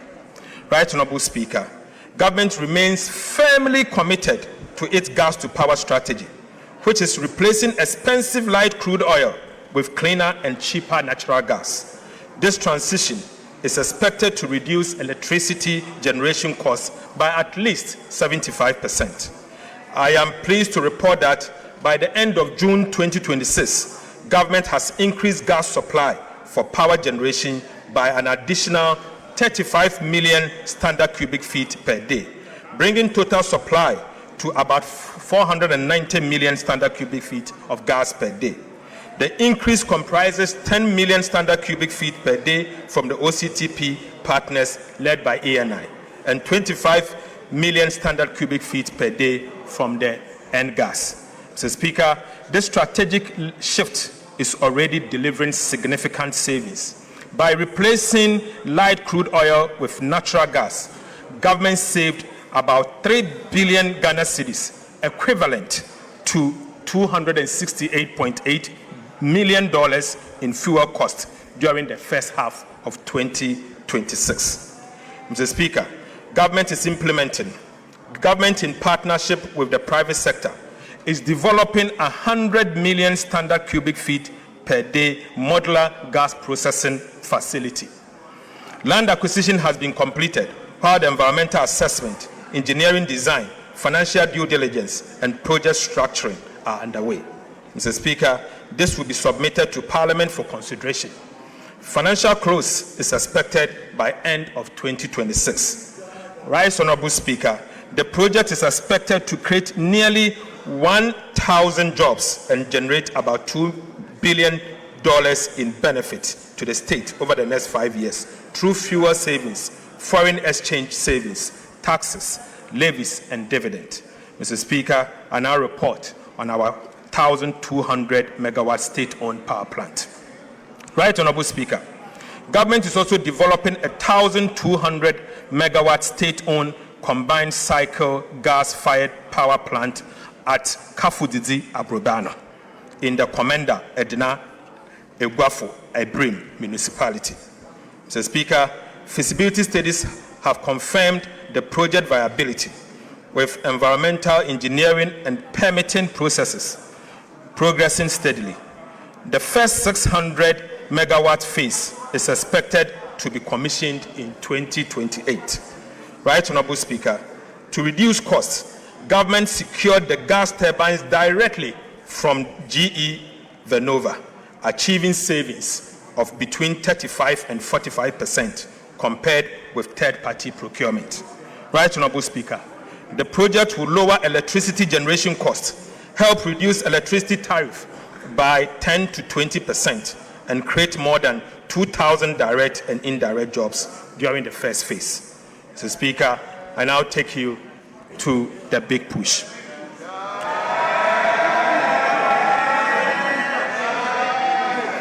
Right, Honorable Speaker. Right, Honorable Speaker. Government Big Push Infrastructure Program is driving the largest coordinated investment in strategic transport infrastructure in recent years, with projects underway in all 16 regions of the country. Mr. Speaker, work has commenced on 87 projects, comprising 74 trunk roads and bridges, 10 urban roads and 3 feeder roads. Mr. Speaker, by end of June 2026, 13 projects had reached at least 50% completion, including 6 projects that had exceeded 75%, while a further 15 projects had progressed beyond 25% completion. Significant progress has been made on key corridors, including the Kaswa-Winneba, Takrade-Aguna Junction, Ofanko in Sawom, Tepa-Goso, Adentan-Dodowa, Tema Aflao, Penny Aflao, Wenchi Sola Atimpoku Ho Aflao, Tumu Han Laura, Tumu Navrongo, and Winneba Cape Coast Takrade roads. Right Honorable Speaker, the construction of the Swami Interchange Phase 2, the Sunyani, Tamale, and Kumasi Outer Ring Road are progressing. Mr. Speaker, feeder road projects in the Eastern Volta region are also improving access to farming communities and market access. During the second half of the year, government will fast-track project nearing completion. Mr. Speaker, improve contractor performance and remove bottlenecks to ensure they are completed on time. Right Honorable Speaker, I take you to the Accra-Kumasi Expressway. Mr. Speaker, the Accra-Kumasi Expressway remains the flagship under the Big Push program. It involves the construction of 176-kilometer, 6-lane bi-directional expressway linking Ghana's 2 largest commercial cities. When completed, Mr. Speaker, the expressway will reduce travel time between Accra and Kumasi to about 2 hours. Improved road safety, ease congestion, lower transport costs, and feature modern interchanges, bridges, intelligent transport system, electronic tolling, emergency response facilities, and rest spots. Mr. Speaker, government has made substantial progress in the project preparation. As of 22nd July 2026, yesterday, the Ghana Armed Forces have cleared 122 kilometers, representing about 70% of the 120-meter wide right-of-way in just 12 weeks. Mr. Speaker, the entire corridor is expected to be cleared by the first week of September 2026. Right Honorable Speaker, compensation assessment, environmental studies, engineering design, feasibility works are progressing simultaneously. The feasibility study and detailed engineering design are expected to be completed by end of August 2026, next month. Mr. Speaker, with procurement for the main construction contract to commence in September 2026. Mr. Speaker, as of 2nd of July 2026, $1.7 billion United States dollars have been deposited into a dedicated Accra-Kumasi Expressway account at the Bank of Ghana. Mr. Speaker, for emphasis, as at yesterday, 22nd of July 2026, the government of Ghana has deposited $1.7 billion United States dollars into an account, a dedicated account at the Bank of Ghana solely for this project. The funds have been ring-fenced and will be used only after the main construction contract is awarded. I can share it. Mr. Speaker, government is therefore confident that all the requirements for this transformational project, including the resources, the money, will be in place when His Excellency President John Dramani Mahama cut the sod for the construction of the project to begin.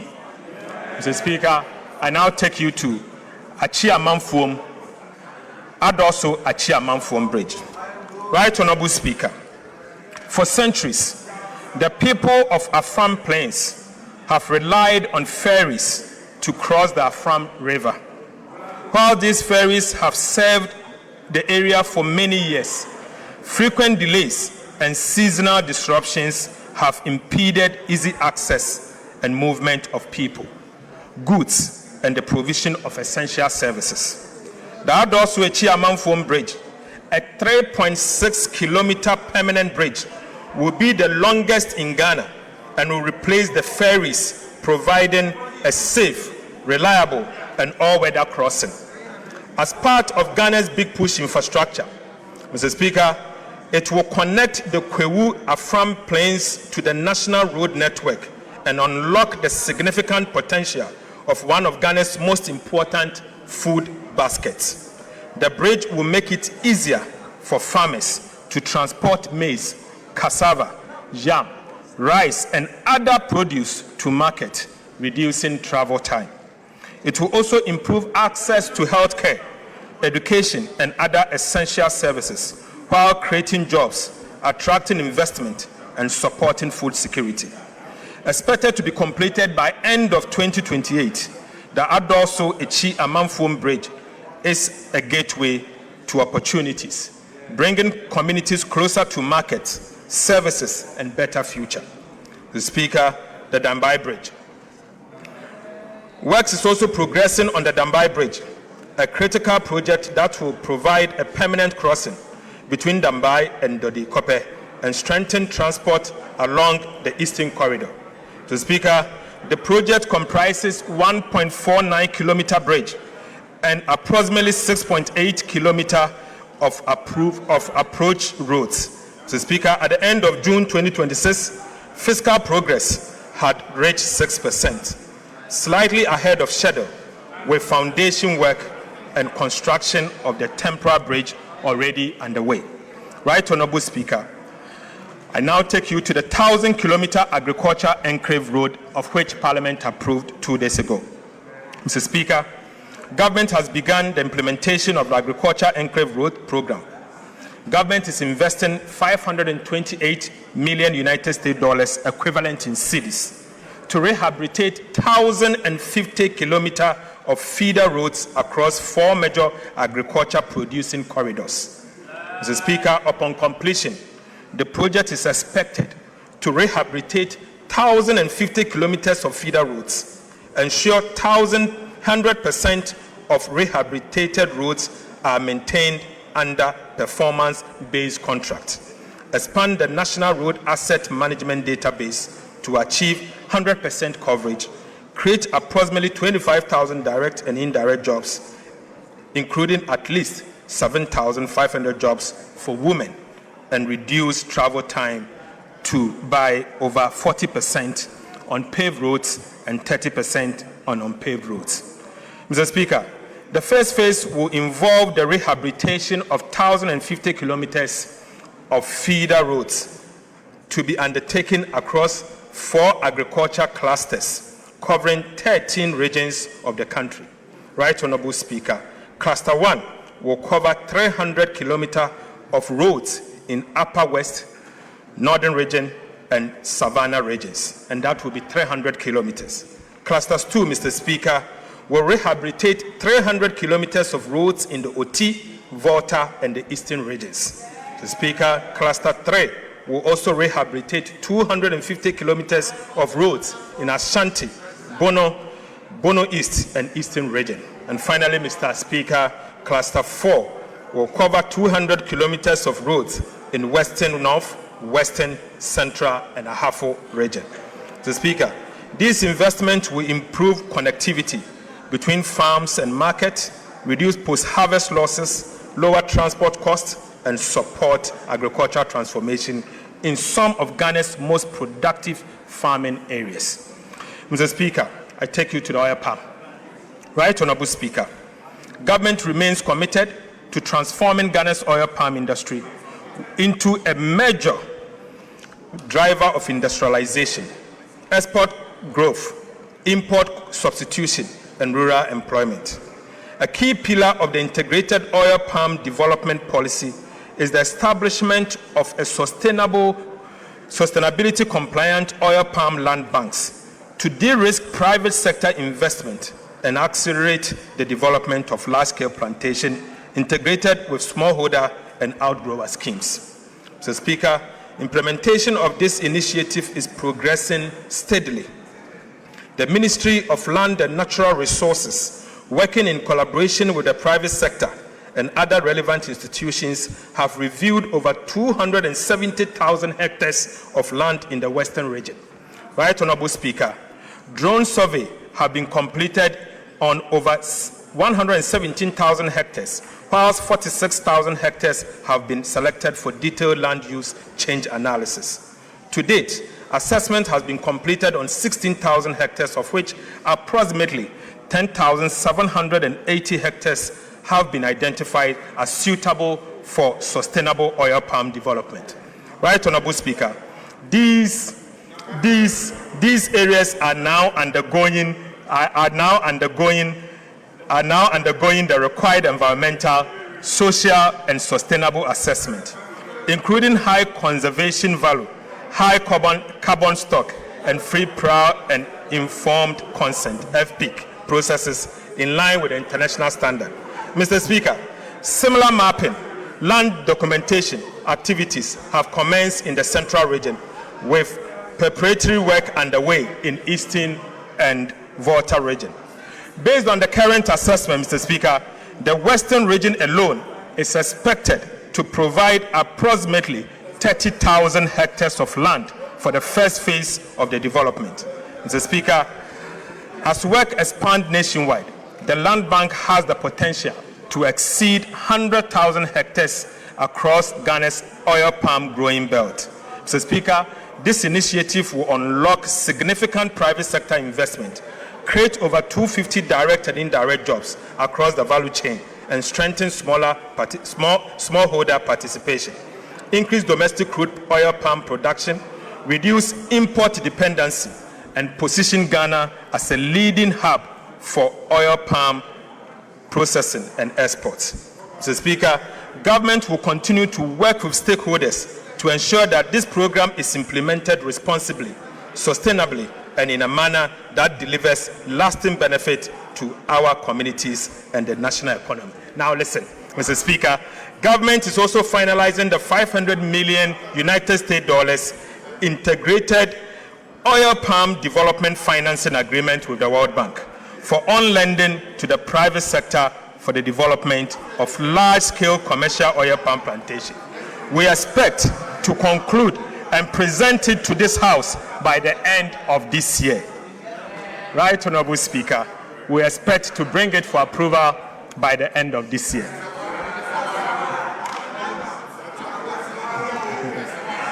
Right, Honorable Speaker, as part of Government Feed Ghana program, we have commenced the establishment of the 50 farmer service centers across the country to improve farmers' access to mechanization and extension services. To support this initiative, government has deposited 551 million Ghana cedis into an escrow account at the Bank of Ghana to establish the letters of credit for the procurement of 1,840 units of agricultural machineries and equipment. These include tractors, trailers, power tillers, plows, cultivators, seed drills, sprayers, fertilizer spreaders, and combine harvesters, which will significantly improve farm productivity, reduce production costs, and enhance food security. Mr. Speaker, cocoa sector reforms. Right, Honorable Speaker, the cocoa sector remains a cornerstone of Ghana's economy. Mr. Speaker, Ghana is serving as a major source of export earnings and livelihood for millions of Ghanaians, particularly in rural Ghana. Mr. Speaker, since the enactment of the Ghana Cocoa Board Act 1984, PNDC Law 81, the Ghana cocoa industry has undergone significant transformation. To modernize the governance and financing of the sector, government will submit a new Cocoa Board bill to Parliament to repeal and replace the Ghana Cocoa Board Act 1984, PNDC Law 81. Mr. Speaker, the proposed legislation will introduce a new producer pricing mechanism that aligns producer price with movement in international cocoa price, exchange rate development, and other relevant market conditions. We will also guarantee the cocoa farmer not less than 70% of gross free on board price. Mr. Speaker, we will also seek to establish a new financing framework for cocoa purchases and related operations and restore the long-term financial sustainability and operational efficiency of Ghana Cocoa Board. The bill will also ensure that not less than 50% of cocoa beans produced in Ghana is processed here in Ghana. Mr. Speaker, we will also restrain Ghana Cocoa Board from taking part in quasi-fiscal activities. Right Honorable Speaker, Mr. Speaker, these reforms will place Ghana's cocoa sector on a stronger financial footing, improve returns to cocoa farmer, ensure value addition, and position the industry for sustainable long-term growth. Mr. Speaker, I now take you to transforming secondary education and eliminating the double track. Mr. Speaker, the government of Ghana the education remains one of the most powerful investments we can make in the future of our country. Government is therefore taking bold steps to transform secondary education through a $300 million United States dollar World Bank financing. Mr. Speaker, under this $300 million United States dollar World Bank financing initiative, government will undertake 210 major infrastructure interventions across the country. These include, Mr. Speaker, we are building 10 new secondary schools. Right Honorable Speaker, we will rehabilitate 150 secondary schools. Mr. Speaker, we are upgrading 30 Category C secondary schools to become a Category B school. Mr. Speaker, aside, we are also upgrading 20 Category B schools to be part of Category A. Mr. Speaker, we are also going to procure furniture to support these schools that we are upgrading and ensure that every school child going to any of our secondary schools benefits from textbooks free of charge. Mr. Speaker, 10 new secondary schools will be strategically distributed to improve access in the underserved areas. One new school each will be constructed in Western North, Greater Accra, Volta, Oti, Northern, Upper East, Upper West, Savannah, and Central Region. Mr. Speaker, upon completion, the project is expected to benefit about 2.3 million students, over 100,000 teachers, and about 2,000 school leaders across the country. The project will support government effort to eliminate the double track within 2 calendar years. Mr. Speaker, improved learning outcomes, particularly in mathematics and science, expand female participation in STEM and TVET education, and equip our young people with the digital, technical, and green skills required for the jobs of the future. Mr. Speaker, I now take you to free primary health care. Right Honorable Speaker, government remains committed to ensuring that every Ghanaian has access to quality primary health care, regardless of income or location. Following the launch of the free primary health care policy in April 2026, the first phase of implementation is targeting 150 underserved districts across the country. Mr. Speaker, government has distributed more than 24,000 pieces of medical equipment to strengthen diagnostics, emergency, maternal, and neonatal care. Mr. Speaker, we have also deployed motorbikes, tricycles, and mobile outreach equipment to to improve healthcare delivery in hard-to-reach communities. In addition, community screening for hypertension, diabetes, cancer, and other non-communicable diseases has been expanded, while the establishment of health kiosks, container-based health posts, and upgrading of existing primary healthcare facilities are underway. Women's Development Bank, Mr. Speaker. Right Honorable Speaker, government has made progress towards the establishment of the Women's Development Bank. On the 26th of January 2026, the bank was formally incorporated as WDB Ghana Limited. Mr. Speaker, following its incorporation, government applied to the Bank of Ghana for the requisite banking license to enable the bank commence operations. Mr. Speaker, in fulfillment of the capital requirement for licensing, the Ministry of Finance has deposited an amount of 400 million Ghana cedis into an account with the Bank of Ghana as the initial capital for the Women's Development Bank. Mr. Speaker, the Women's Development Bank is expected to commence full operations before the end of this year. Mr. Speaker, and I'll bring you to the conclusion. Right Honorable Speaker, in recent times, a narrative has emerged suggesting that this government is not spending enough. Mr. Speaker, nothing can be further from the truth. Far from standing still, we have been steadily and responsibly deploying resources guided by the simple but firm principle that we can only spend only what we have, and we spend it wisely and with the future of our nation in view. Mr. Speaker, in the spirit of transparency and accountability, allow me to lay before this House a clear account of some of the expenditure we have made so far to support government programs across the sectors approved in the 2026 budget. Mr. Speaker, first, to compensate public sector workers, an amount of 48.8 billion Ghana cedis for compensation of employees has been paid, including 4 billion Ghana cedis as contribution to SNIT and 2 billion Ghana cedis as Tier 2 pension scheme.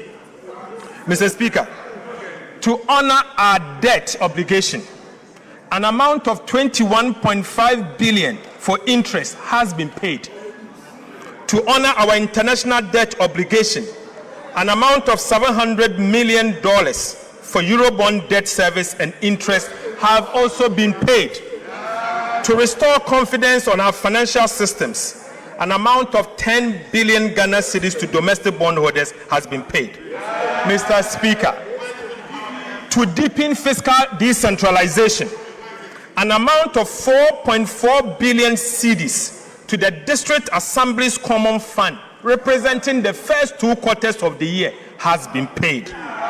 Mr. Speaker, to keep the National Health Insurance Scheme strong and vibrant, an amount of 4.5 billion Ghana cedis has been paid. To strengthen specialized health care, an amount of 1.1 billion Ghana cedis to Mahama Cares has been paid. Right Honorable Speaker, to support quality and access education and accessible education, an amount of 4.2 billion Ghana cedis for the first 6 months of the year to the Ghana Education Trust Fund, GET Fund, has been paid.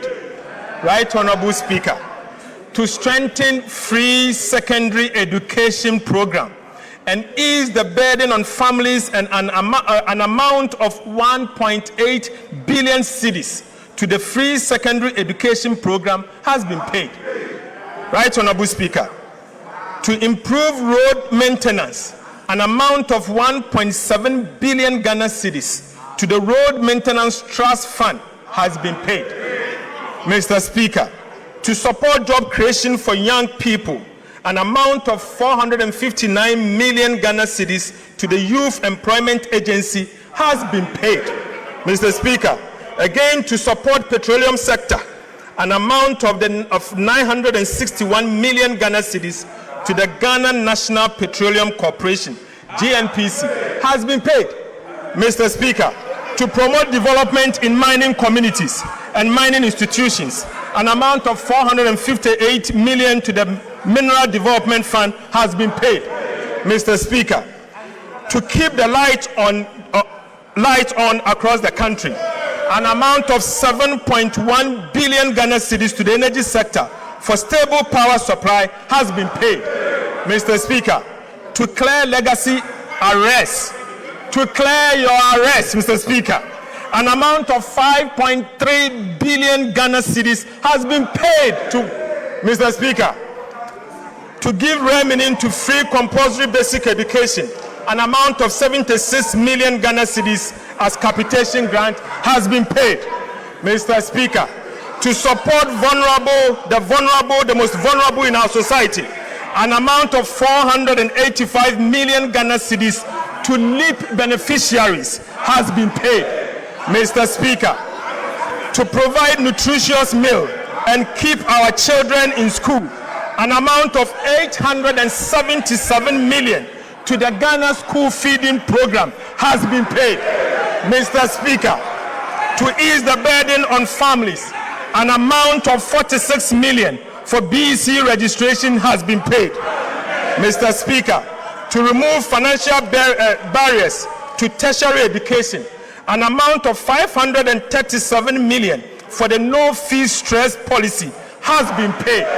Right, Honorable Speaker, to support teachers, the teacher trainees, an amount of 104 million as teacher training allowance has been paid.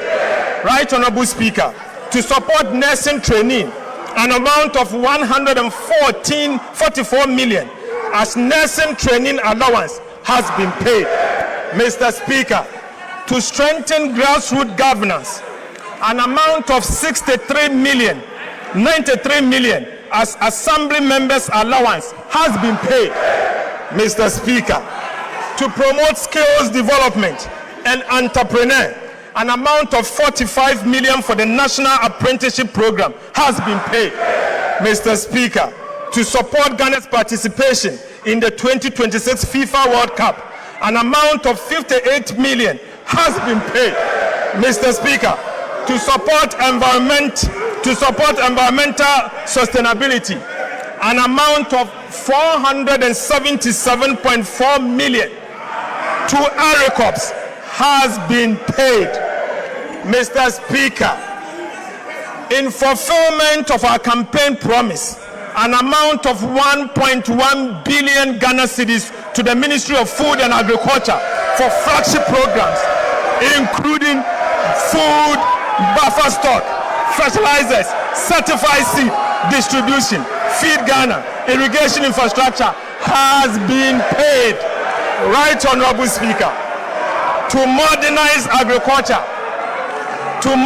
agriculture through the establishment of the Farmer Service Center, an amount of 551 million into an escrow account for the establishment of a letter of credit has been paid. Right, Honorable Speaker, to support infrastructure development, an amount of 11.5 billion Ghana cedis as capital expenditure has been paid.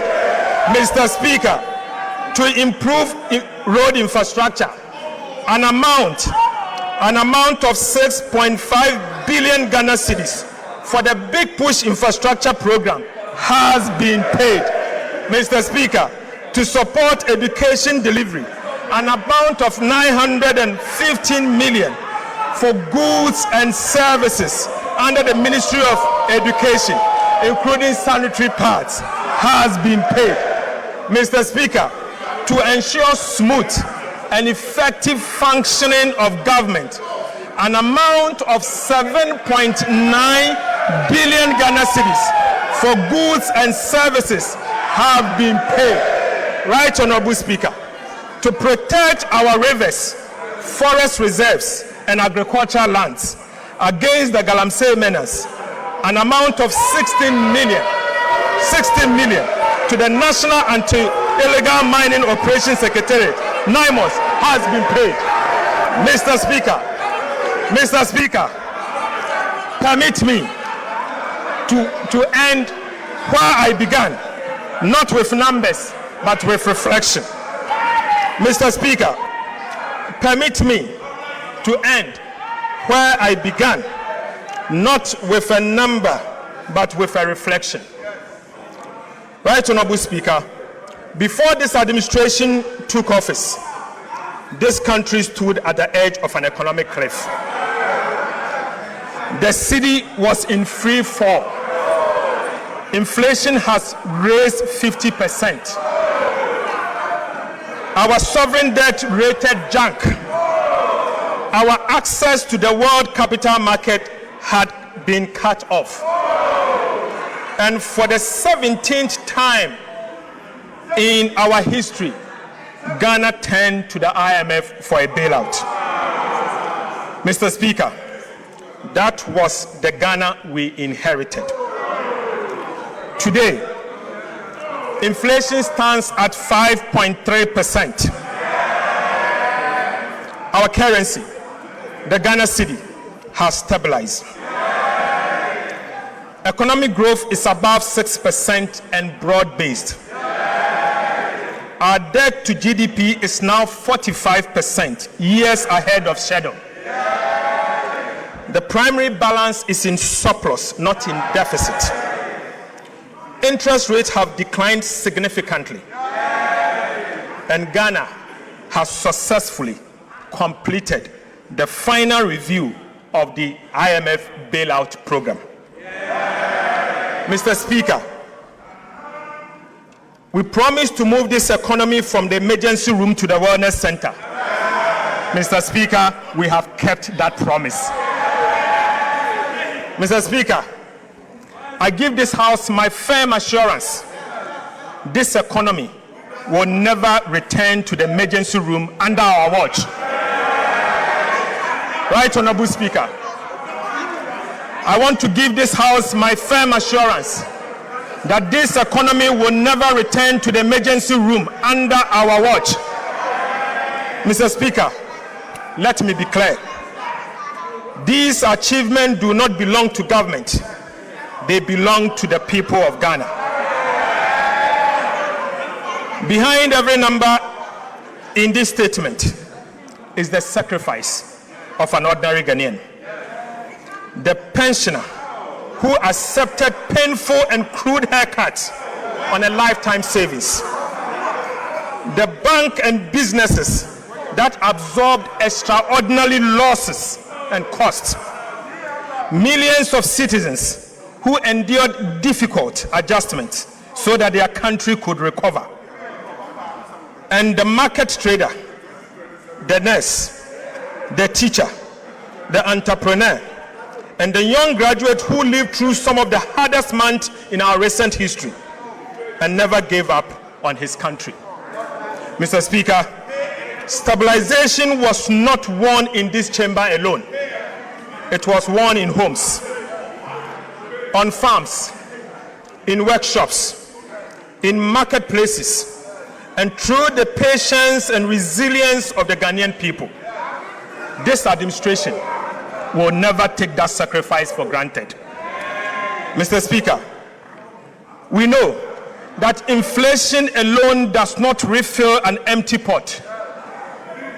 We know that a stronger cedi does not instantly repair a household budget stretched by years of economic mismanagement and crisis. And we also know that there is still a distance between recovery and a relief at the kitchen table. But we also know this, Mr. Speaker, your sacrifice was not in vain. It secures something priceless, a firm foundation for our dear country. And on that foundation, we will build the Ghana we want. Mr. Speaker, to every Ghanaian who endured, to the market woman in Kejitia, the farmer in Busunu, the teacher in Wa, the entrepreneur in Sekondi Takrade, and every young person still searching for the opportunity they deserve. I say, on behalf of His Excellency President Mahama, thank you. Your sacrifice is the reason Ghana is standing today. Your future is the reason we refuse to stop here. Mr. Speaker, let me now speak the hard truth that discipline demands. Right Honorable Speaker, stability is not a trophy to be worn once and displayed forever. It is a garden. It must be tended every single day or we lose it. Ghana has traveled this road before. We have stabilized, celebrated, relaxed, and unfortunately relapsed. 17 times we turned to the IMF for a bailout. We are determined that the 17th time shall be the last. But that determination cannot rest on the shoulders of the government alone. This is my call to every Ghanaian. The gains we have secured are national gains. They demand a national commitment to protect them. Mr. Speaker, it means paying your taxes so that our schools, hospitals, roads are financed increasingly from our own resources rather than by unsustainable borrowings. It means demanding value for money for every cedi of public expenditure and refusing to look away when public resources are wasted. Mr. Speaker, it means holding this government and every government that follows to the fiscal rules we have written into law. Mr. Speaker, fiscal discipline can no longer be a policy of a minister. It must become the culture of our country. Mr. Speaker, stabilization can never be the destination. Stabilization was never the destination. It was only the price of entry. Ghana has paid that price. What comes next is the work that changes life at scale, the work of transformation.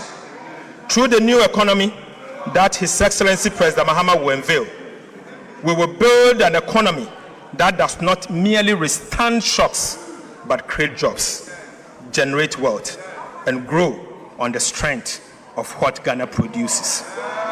Mr. Speaker, the true measure of a finance minister is not how much he spends, but how faithful he protects the resources entrusted to him.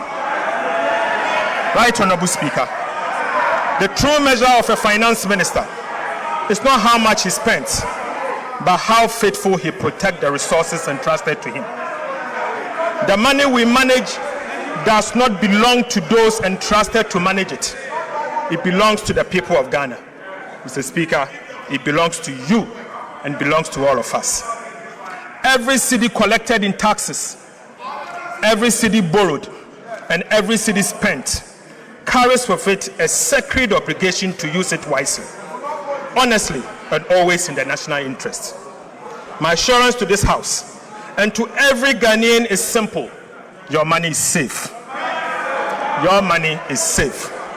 Under the leadership of President Mahama, your economy is in safe hands. And as long as I have the honor to serve as Minister for Finance, it will remain so. Mr. Speaker, I pledge to level with you always. I will tell you the truth about the state of the public finances, whether the news is welcoming or difficult. We will never conceal our challenges or exaggerate our successes. Trust is about the truth, and truth must remain the foundation of sound economic management. Our responsibility now is not merely to celebrate these gains, but to preserve them for future generations. Economic stability is not an event. It is a duty renewed every day through prudent stewardship, fiscal discipline, and unwavering accountability. Mr. Speaker, Ghana is not going back. Under the leadership of His Excellency President Mahama and with the determination of the Ghanaian people, Ghana is moving forward steadily, honestly and together. Mr. Speaker, with these remarks, I respectfully submit the 2026 mid-year fiscal policy review of the budget statement and economic policy of government to this House for consideration. God bless our homeland Ghana and make our nation great and strong. Mr. Speaker, I thank you.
years.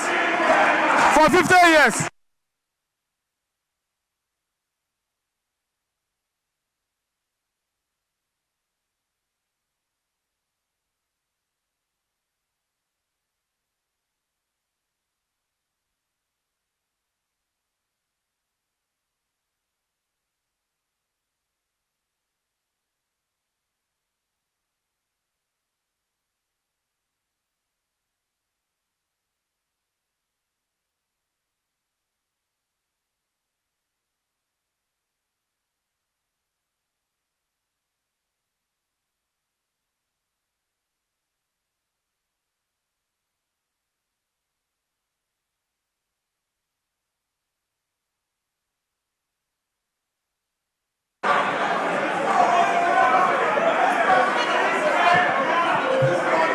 Honourable members, I think we can continue. Honourable members.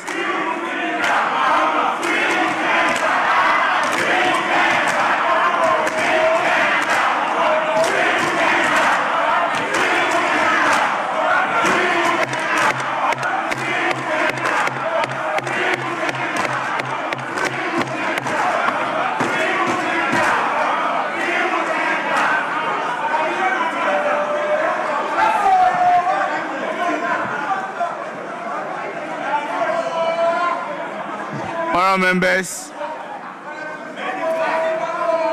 that is the mid-year review of the budget statement and economic policy of the government of the Republic of Ghana for the 2026 fiscal year, ably presented by the Minister responsible for finance.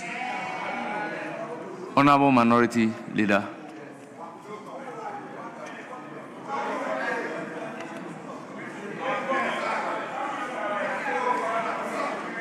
Mr. Speaker. Honourable members will listen to each other in silence.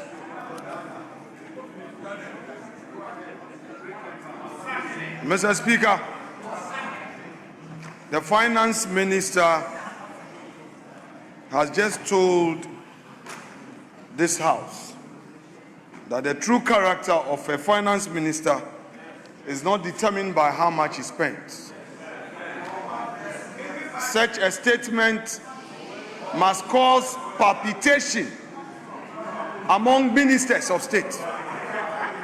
Mr. Speaker, basically, what he is telling all ministers that he is not going to spend, he is not going to release funds to you.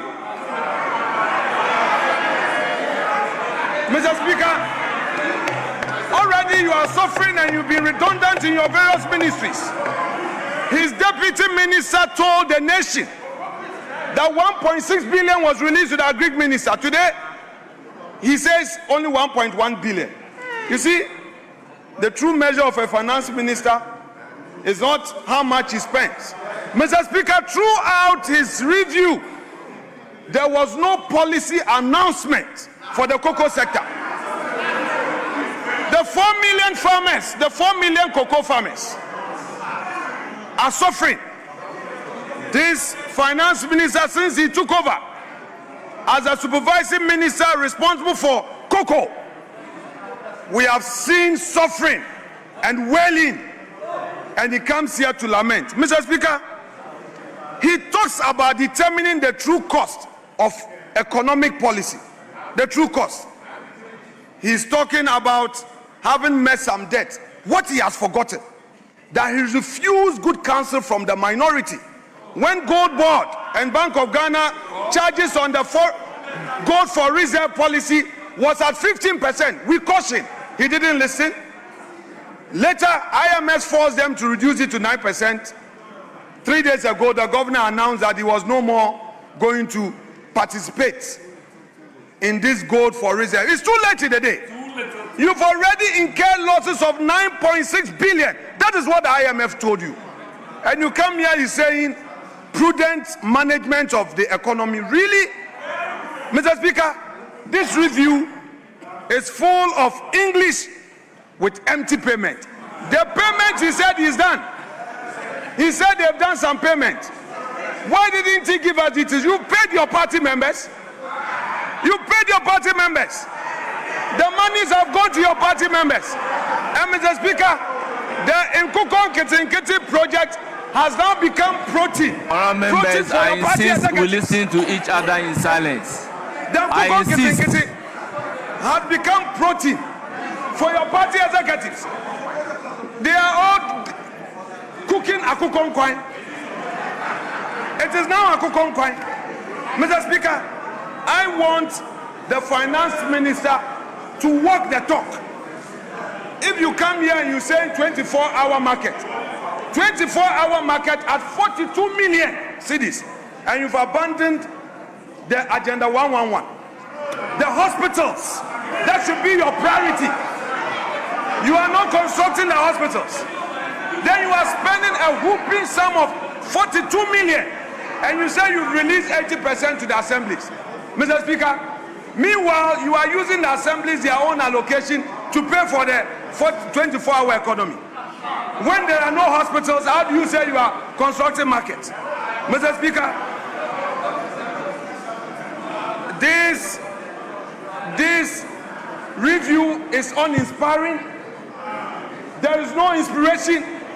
What we are experiencing in this country is persecution, persecution, persecution.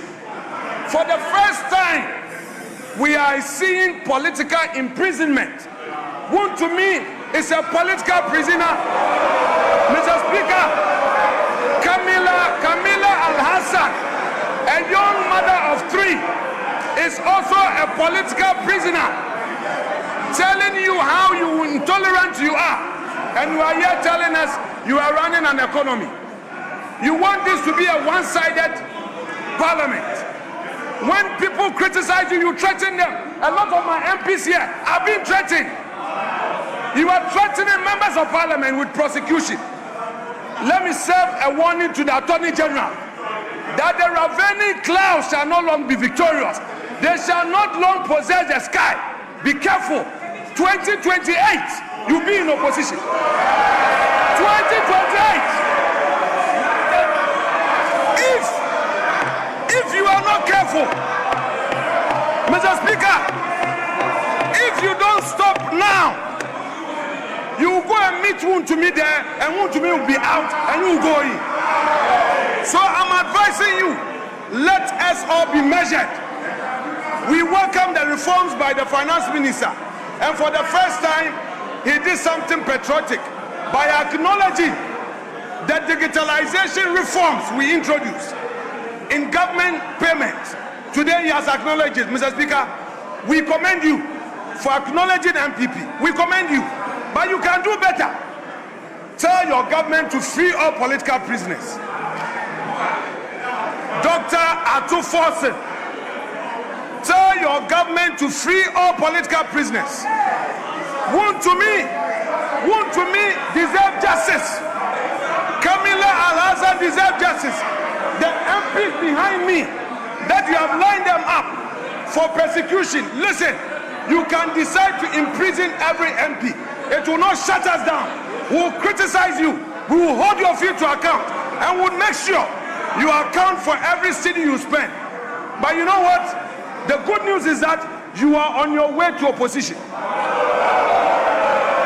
You are on your way to opposition. So you should begin thinking. You should begin thinking deep, because the Insawam cells, Insawam prison will not be locked up. It will open widely for you. It will swallow many of you. From what we are seeing in public procurement, your situation will be worse. So be careful, those of you who are comfortable. And finally, you claim you want a third term. Third term? Third term. You are not performing. You say third term. Ato Forson, you are here presenting a budget, and beneath it is a third term agenda where you are going to spend money for people to be calling for third term. We are watching you with eagle eyes. Third term, focus on 24-hour economy. You promise 1 job, 3 shifts. You promise industrialization. Ghanaian businesses have lost confidence in you. You cancelled the 1D, 1F, which was creating opportunity for the private sector. In its place, no policy alternative. Electricity tariffs have gone up over almost 30%. Then you get up, you say you are promoting 24-hour economy. You have sacked public sector workers. Many of the Ghanaian youth lost their jobs. You sacked them. Today you are here. Instead of promising to restore them into their rightful places in the job market, you are not doing so. Then you come, you say we should praise you. Who is going to praise you? If you don't pay and you are holding the money and then you are there tightening belt and only paying your party members, then we should praise you. We are not interested in the books. We are interested in the economy in our pockets. People are suffering, Mr. Speaker. People need jobs. Your youth, even your MPs, they are praising you here. A lot of them are hungry. Your backbenchers, they can't go back home. Your backbenchers. And you hear, you say we should praise you. Who will not praise you? It is the same old story. Asem Dadana, Mrs. Sain, Mrs. Sain, Mrs. Sain, again, Asem Dadana, Mr. Speaker, arrest my case.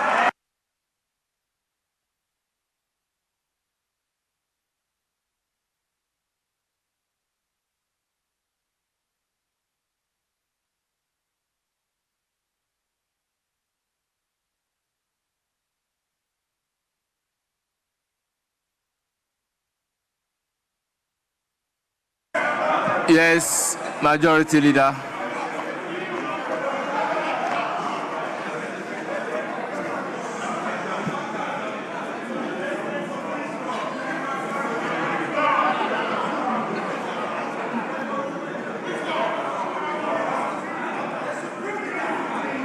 Mr. Speaker. Honorable members, let's listen to each other in silence. I insist that we listen to each other in silence. Yes, Majority Leader. Thank you very much, Mr. Speaker.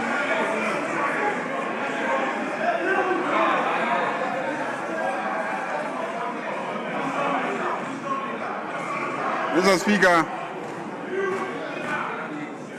let me, on behalf of the House, thank the Finance Minister for presenting a mid-year review of the budget, which this House approved and authorized him to execute. And Mr. Speaker, I must say that the Finance Minister has given a very good account of himself. Mr. Speaker, just to correct the records, there is no inconsistency between what the Finance Minister said and what his deputy mentioned some time ago. His deputy mentioned that he had given a release of 1.1 billion, 1.6 billion. Today, the Finance Minister reported that he has given 1.1 billion to the Ministry of Agriculture and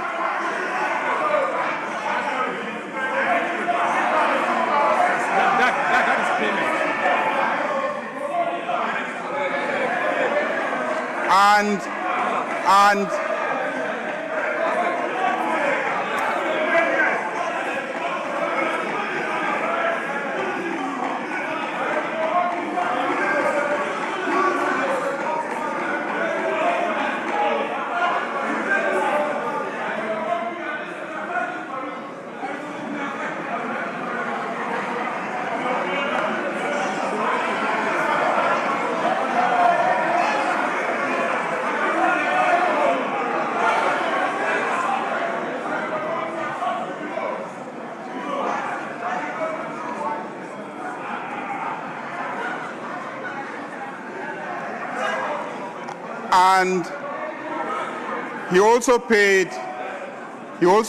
551 million for Farmer Services Center. If you put the two together, that's 1.6. That's one. It was presented. You see, the good thing about this media report. The good thing about this media report.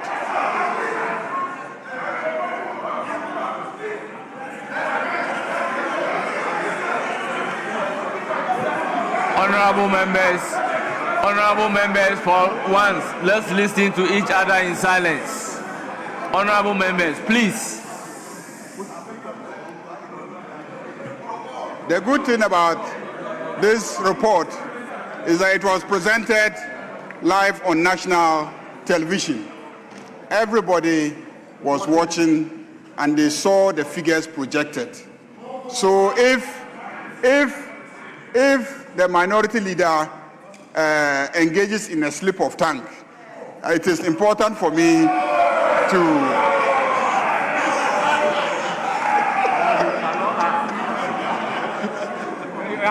I just thought I should correct that. I know that he did not benefit from going to Fufusu Primary School. So his mathematics might not be as good as Honorable Jinapo's mathematics. When you add 551 to 1.1, you get 1.6. So the finance minister and his deputy presented an accurate figure. But Mr. Speaker,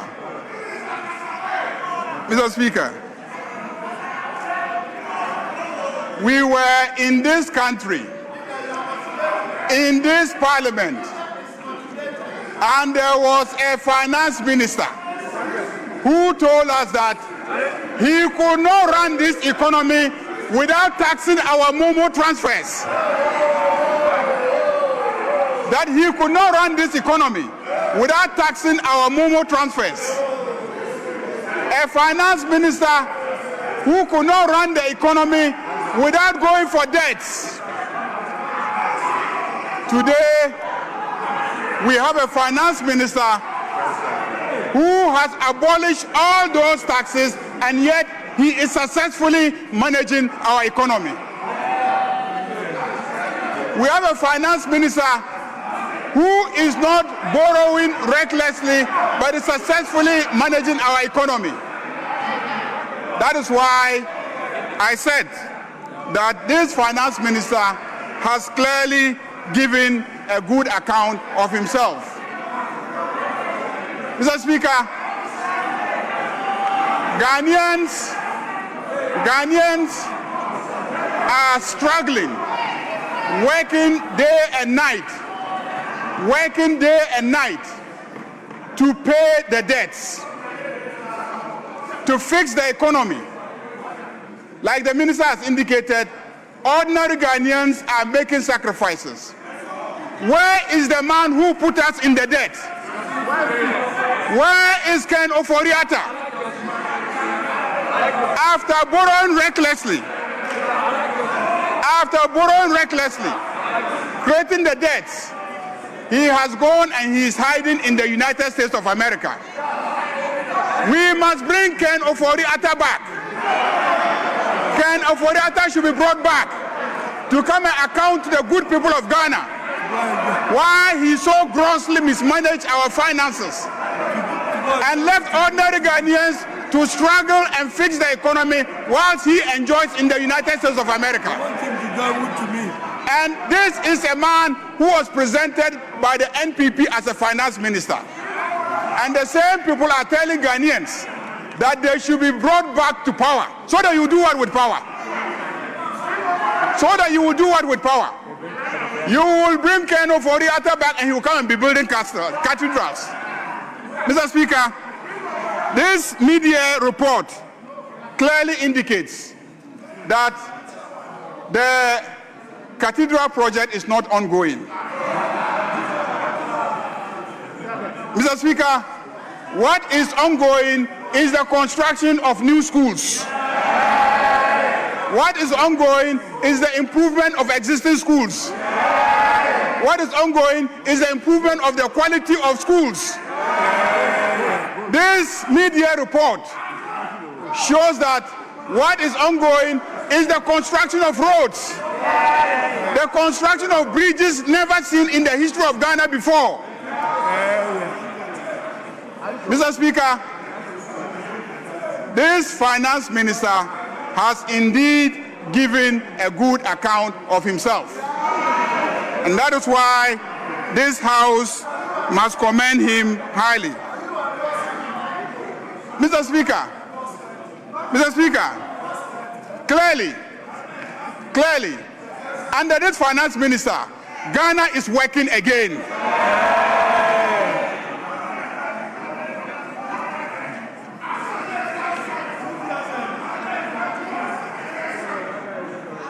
Mr. Speaker,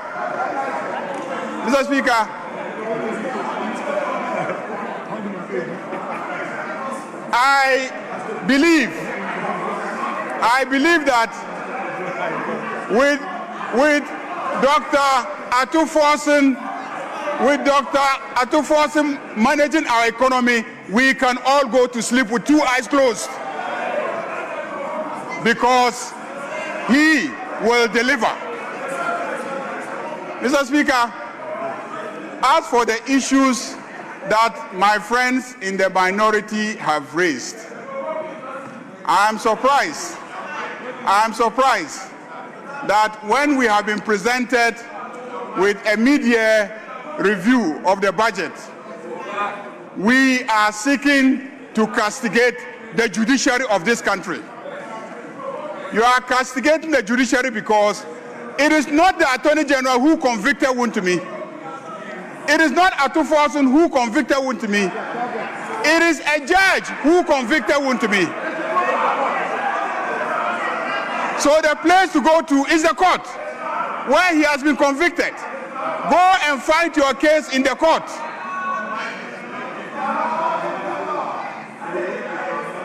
I have full confidence in the judiciary. And I know that if you go there and you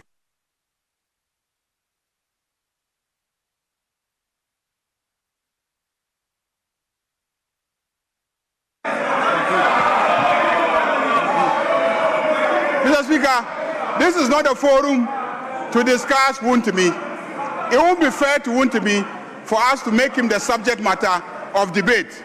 So, Mr. Speaker, let me join this House to commend the Finance Minister and to assure the Finance Minister of the support of this House, of the support of Parliament as he continues to work and improve the finances and the economy.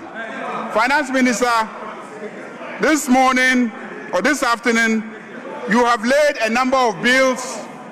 You have laid a number of bills which we believe are all aimed at helping you achieve your various targets. This House will diligently go through the bills and ensure the passage of the bills. Mr. Speaker, why is the minority leader thinking that he should take the same time as myself? I speak for 189 people. I speak for 189 people. You speak for how many people? Let's count them. How many are they? How many are they? How can the person who speaks for 189 share the same time as the person who speaks for 87? How does that happen? How does the person who speaks for only 87 have the same time as the person who speaks for 189? Mr. Speaker, so be measured in terms of what you ask for. Honorable. Look at your size when you're asking for material. Honorable Majority Leader. Mr. Speaker. Honorable Majority Leader, they will still keep your time for you. Yes, Minority Leader.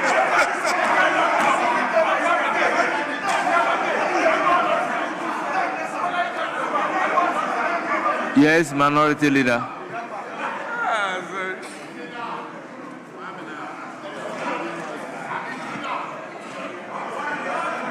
Mr. Speaker, There was a clear understanding of 10 minutes each. I complied with it. The clerk communicated. Mr. Speaker, we were both time. The majority leader's time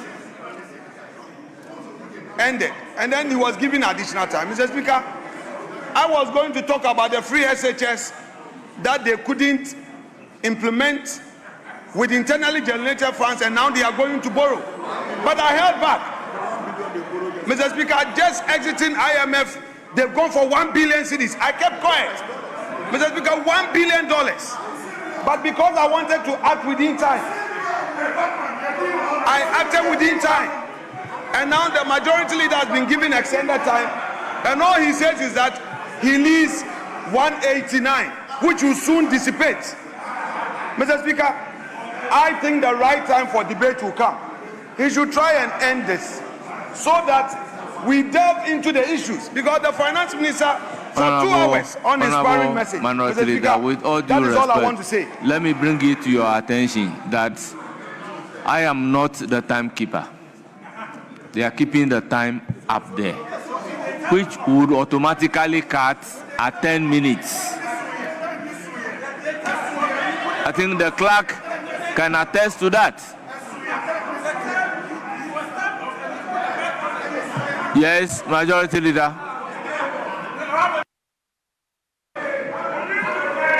Mr. Speaker,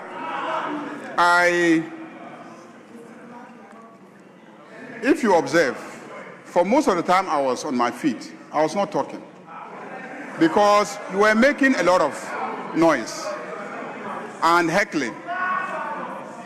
So I was quiet, if you observe. You see, when you heckle and I shout back at you, I haven't respected you.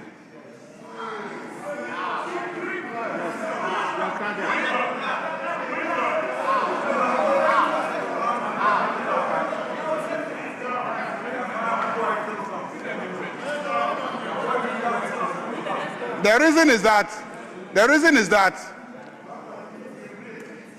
there's a proverb among my people, but I will not use that proverb.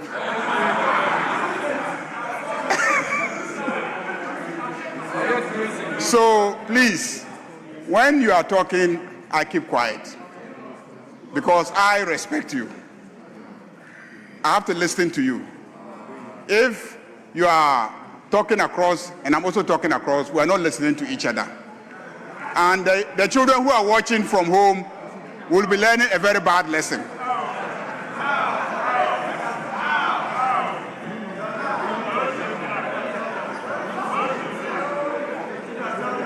That's why anytime you start, I keep quiet. That was what ate into my time. If not, strictly speaking, I did not even speak for up to 5 minutes, strictly speaking. And I have a strategy where when a finance minister comes and delivers a very, very sweet message, I don't want to dilute it. I don't want to dilute it. I know the strategy of my friend opposite is to take attention away from this beautiful message to Chairman Wontumi. That's the strategy. If I follow him along that line, I would have assisted him to achieve his objective.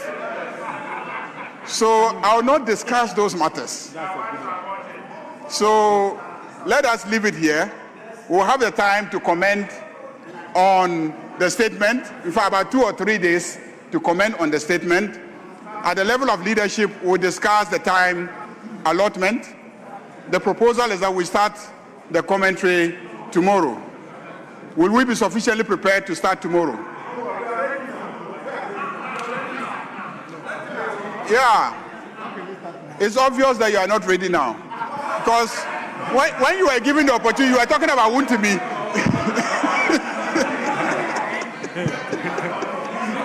When you were given the opportunity, you were talking about Wontumi instead of the media statement. So you are clearly not yet ready. So we'll make copies available to you. When you read that, you might see that it has nothing to do with Wontumi. So, Mr. Speaker, I thank you very much.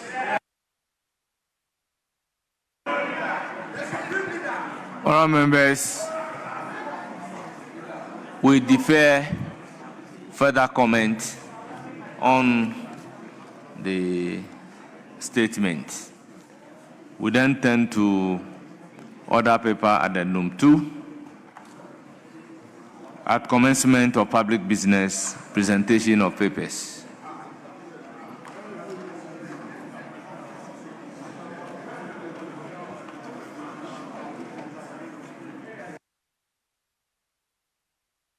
Yes. Yes, we are now coming to do presentation of those papers. Yes, Manuel. Speaker, Mr. Speaker, with respect, just for your guidance, the statement that the finance minister... Yes, the statement has been duly laid. Yeah, no, Mr. Speaker, where he first laid it, Mr. Speaker, there is a particular spot where such important public documents are laid. Mr. Speaker, I am interested in when it was laid. Where it has shifted to, I'm not interested. Mr. Speaker, it is curious to find that the government MPs are going out now and they are not even in white because they find the statement uninspiring.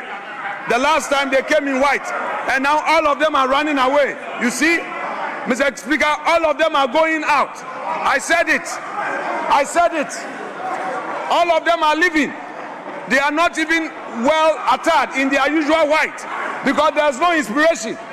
If you see the mixture of dresses, multicolored dresses, there's no white, no inspiration. They are all leaving. The budget is empty. They are all leaving, Mr. Speaker. With all due respect, the table is the table of the House and it's very long. The clerk is in charge.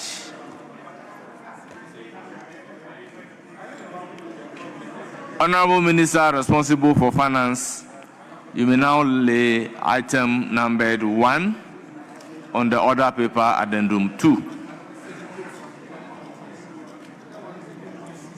Request for a multi-year expenditure commitment to engage a service provider to assist with the implementation of the Fiscal Electronic Device (FED) policy for the Ghana Revenue Authority.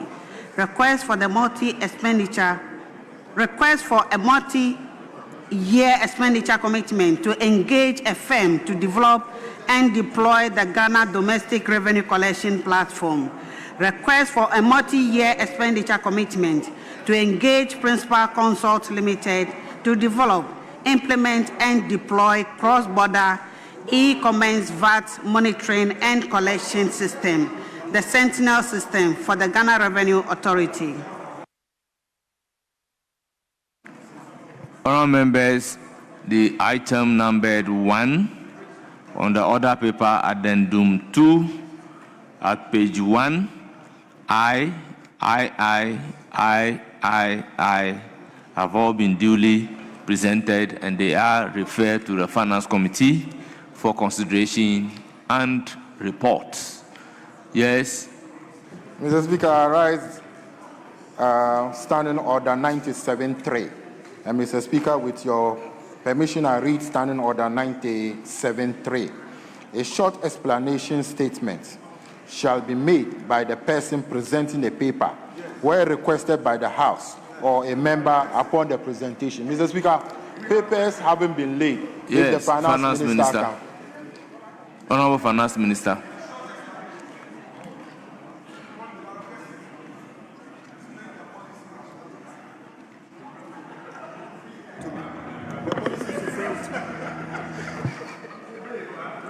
Right, Honorable Speaker. The rationale were presented as part of the media review, and I just completed the presentation to the House in detail.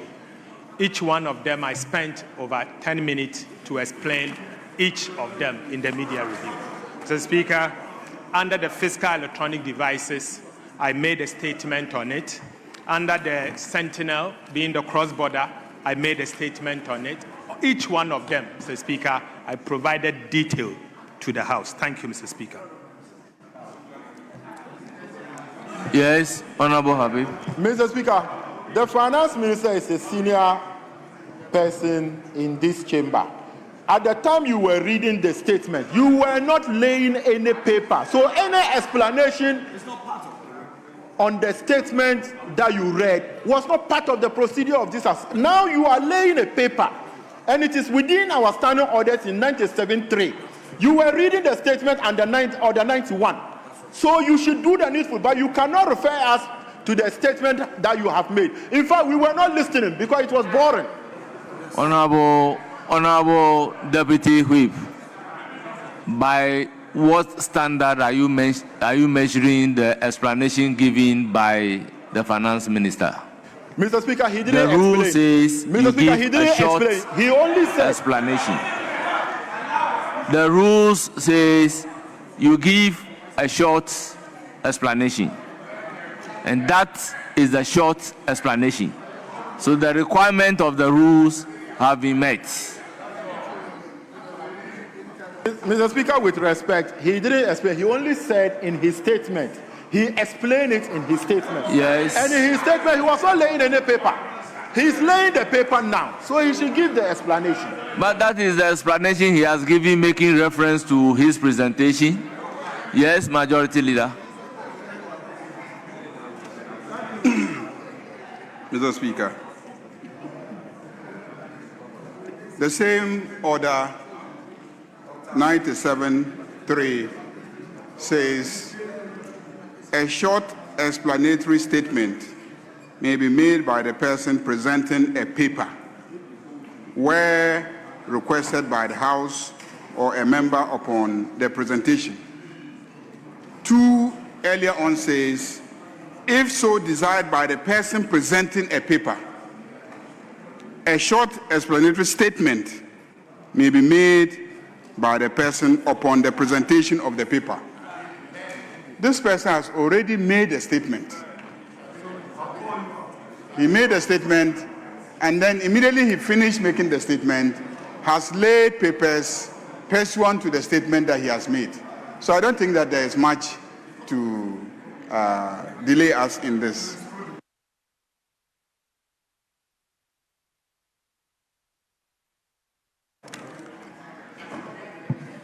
Honourable members, let me crave your indulgence to acknowledge the presence of very revered personalities in our midst. Honourable members, we have Mr. Anthony Kwesi Sapon, Commissioner General, Ghana Revenue Authority.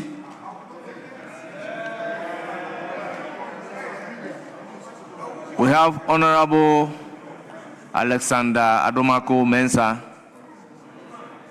Commissioner Support Services.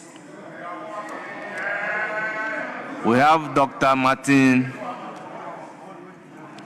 Kobil Yamboriga, Commissioner Domestic Tax Revenue Division. We also have Mr. Aaron Kano, Commissioner Customs Division. And we have Controller and Accountant General, Mr. Kwesi Botwe, in our midst. We have Deputy Chief of Staff, Nana Wee Bampo Ado. We have the General Secretary of the NDC, Honorable Fifi Fiavi Kwete. We have the Chief Director of Ministry of Finance, Mr. Patrick Numo. We have Commissioner for Custom, Mr. Kano. Honourable members,